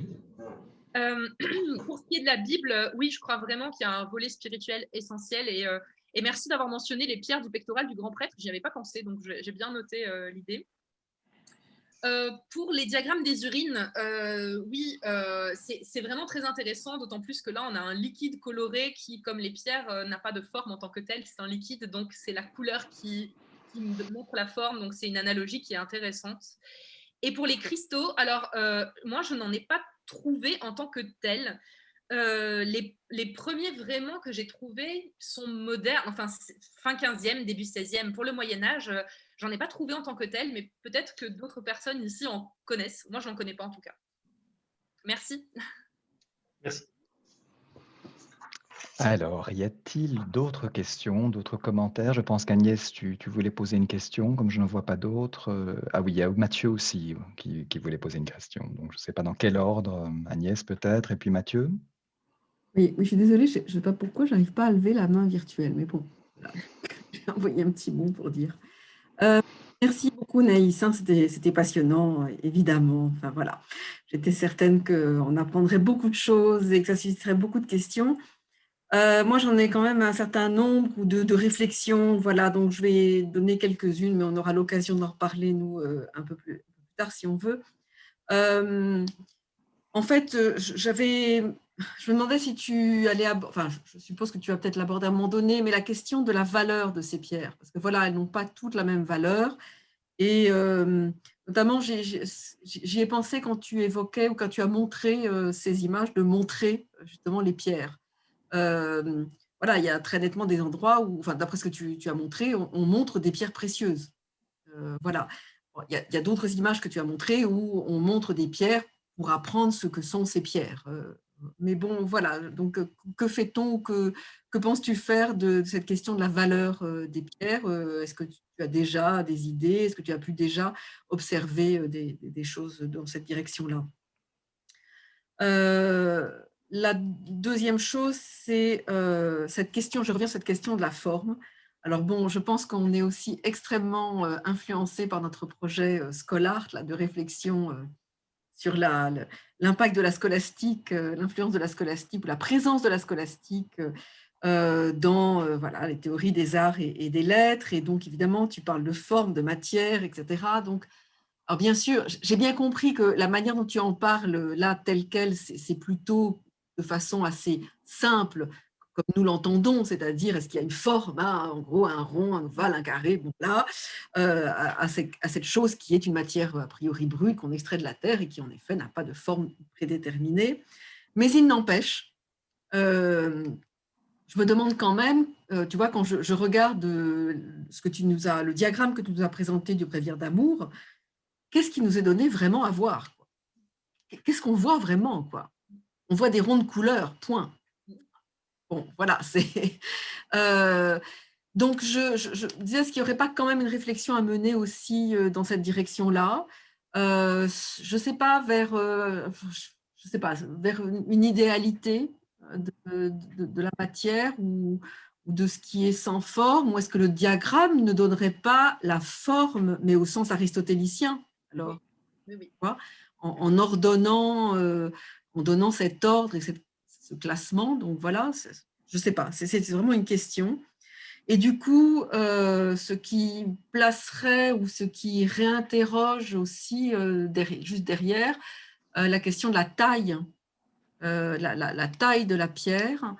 Et là, je ne sais pas comment articuler ça exactement, mais en tout cas, je pense que là, il y a un fil à tirer sur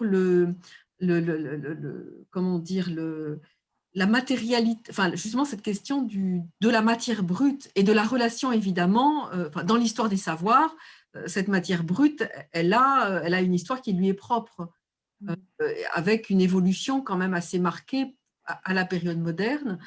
Enfin, il me semble, pour le peu que je connaisse d'histoire de science ou de ce que j'ai lu, sur la façon dont elle est perçue, dont elle est comment dire, exploitée, dominée ou utilisée ou dominante. Enfin, voilà. Donc, je me demande s'il n'y a pas quelque chose aussi un peu à creuser de ce côté-là.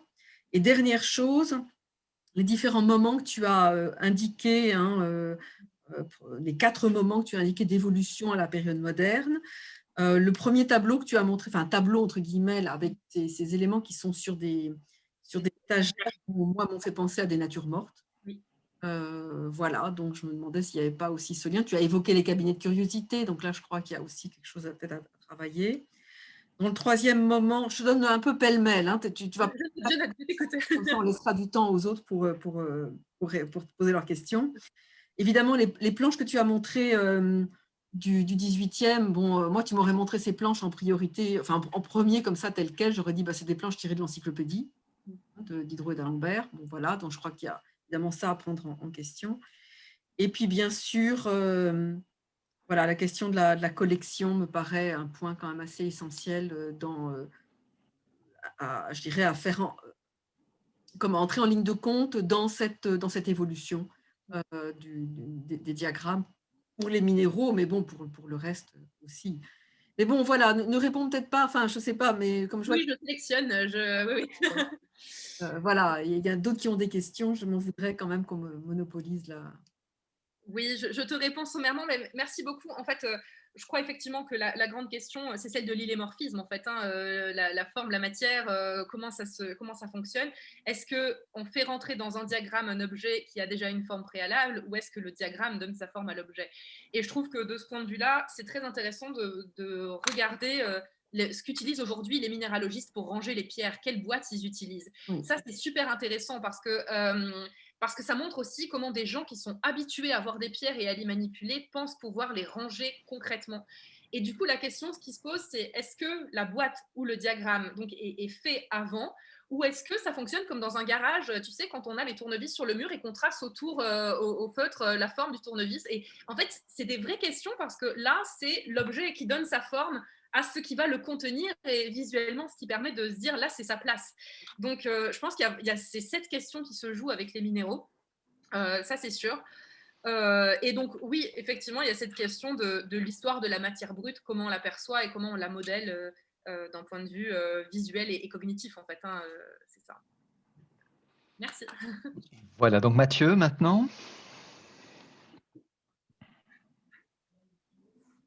Merci beaucoup, Naïs, pour ton exposé.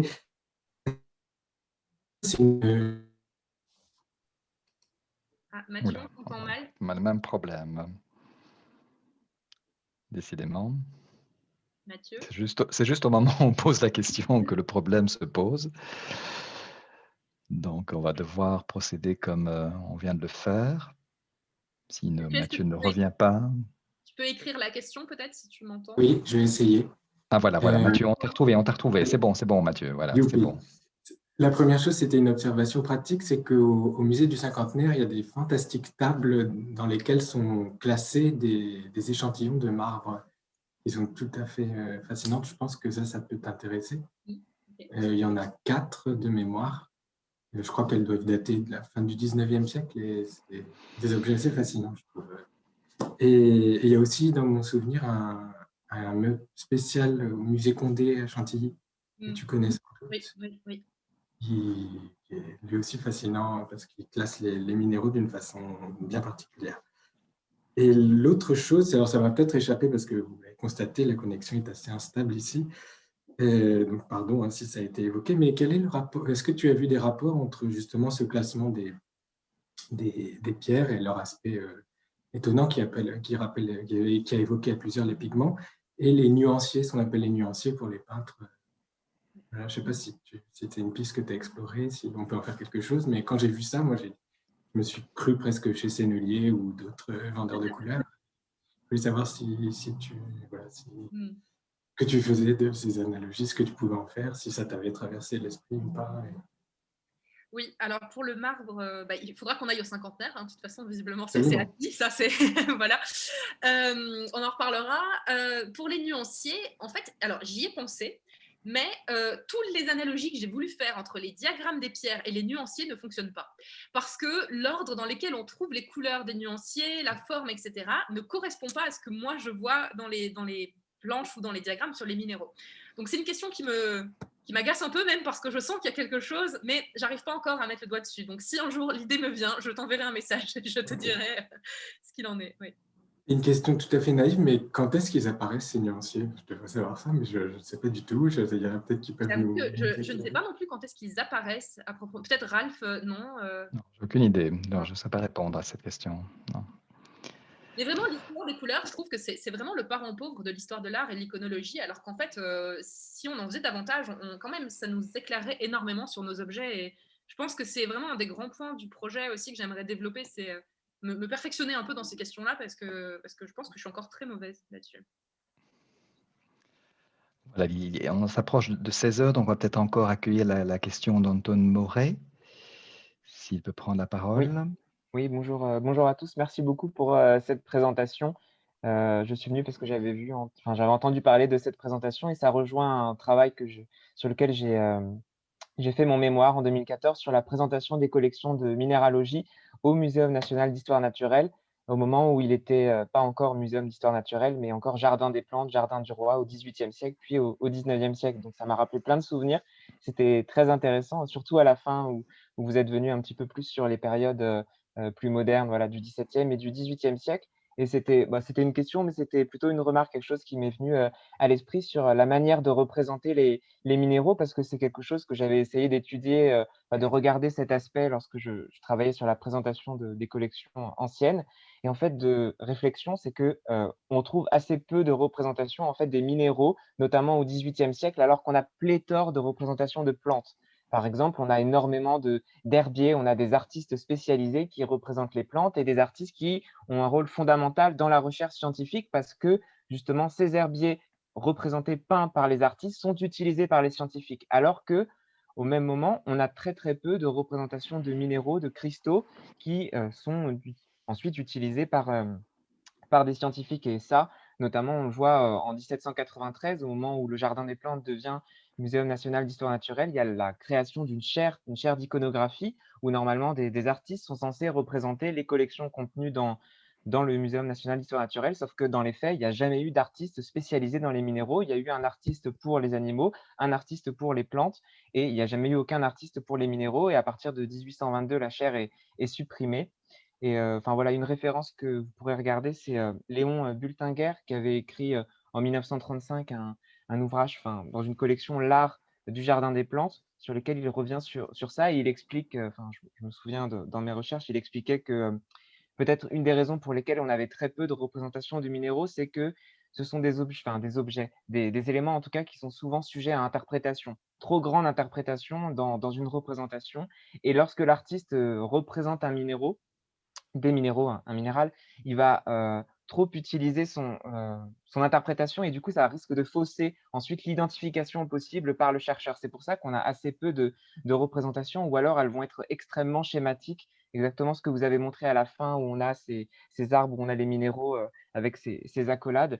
Et ensuite, bon, voilà, il y a la photographie qui apparaît au 19e siècle, mais ça peut être une des raisons aussi pour lesquelles on a assez peu de représentations. Voilà. Merci beaucoup autrement pour la présentation. J'ai beaucoup appris, notamment pour les périodes plus anciennes. Je vous remercie beaucoup pour cette remarque. Alors, c'est vrai que moi, je suis moins 18e, 19e, donc ça m'intéresse beaucoup.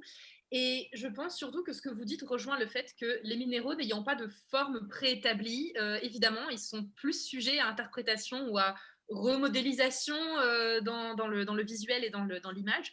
Donc, c'est très intéressant. Et je pense aussi qu'une étude pourrait porter sur la photographie scientifique des minéraux. C'est-à-dire dans quel contexte on les photographie, est-ce qu'ils sont dans leur boîte, est-ce qu'ils sont sur des planches, enfin, où on les photographie et ce que ça présuppose. Et là, je pense que du coup, peut-être pour le colloque, ce serait bien d'avoir un volet là-dessus, sur voilà, photographier le minéral de la naissance de la photographie à aujourd'hui. Ce serait une vraie question. Merci beaucoup pour toutes ces remarques. Ouais. Et voilà, je vous propose qu'on arrête là. Donc, merci encore Naïs pour cette belle présentation. Bien sûr, il y a une suite à cette histoire, hein, donc on aura certainement l'occasion de te réentendre. Et puis, de toute manière, le séminaire sur les diagrammes se poursuit. J'ai annoncé la prochaine date, le 6 mai. Et pour celles et ceux qui suivent les activités du GEMCA, je vous annonce quand même que demain, il y a une après-midi d'études sur la notion de parcours dans les arts et l'architecture avec nos collègues architectes. Et puis peut-être le 31 mars aussi, un séminaire ou en tout cas une rencontre autour du livre de Jean-Pascal Gay sur le théologien Théophile Reynaud. Voilà, vous trouvez toutes ces informations évidemment sur le site du GEMCA. Donc merci de votre présence et de votre participation et à bientôt, je l'espère. Au revoir.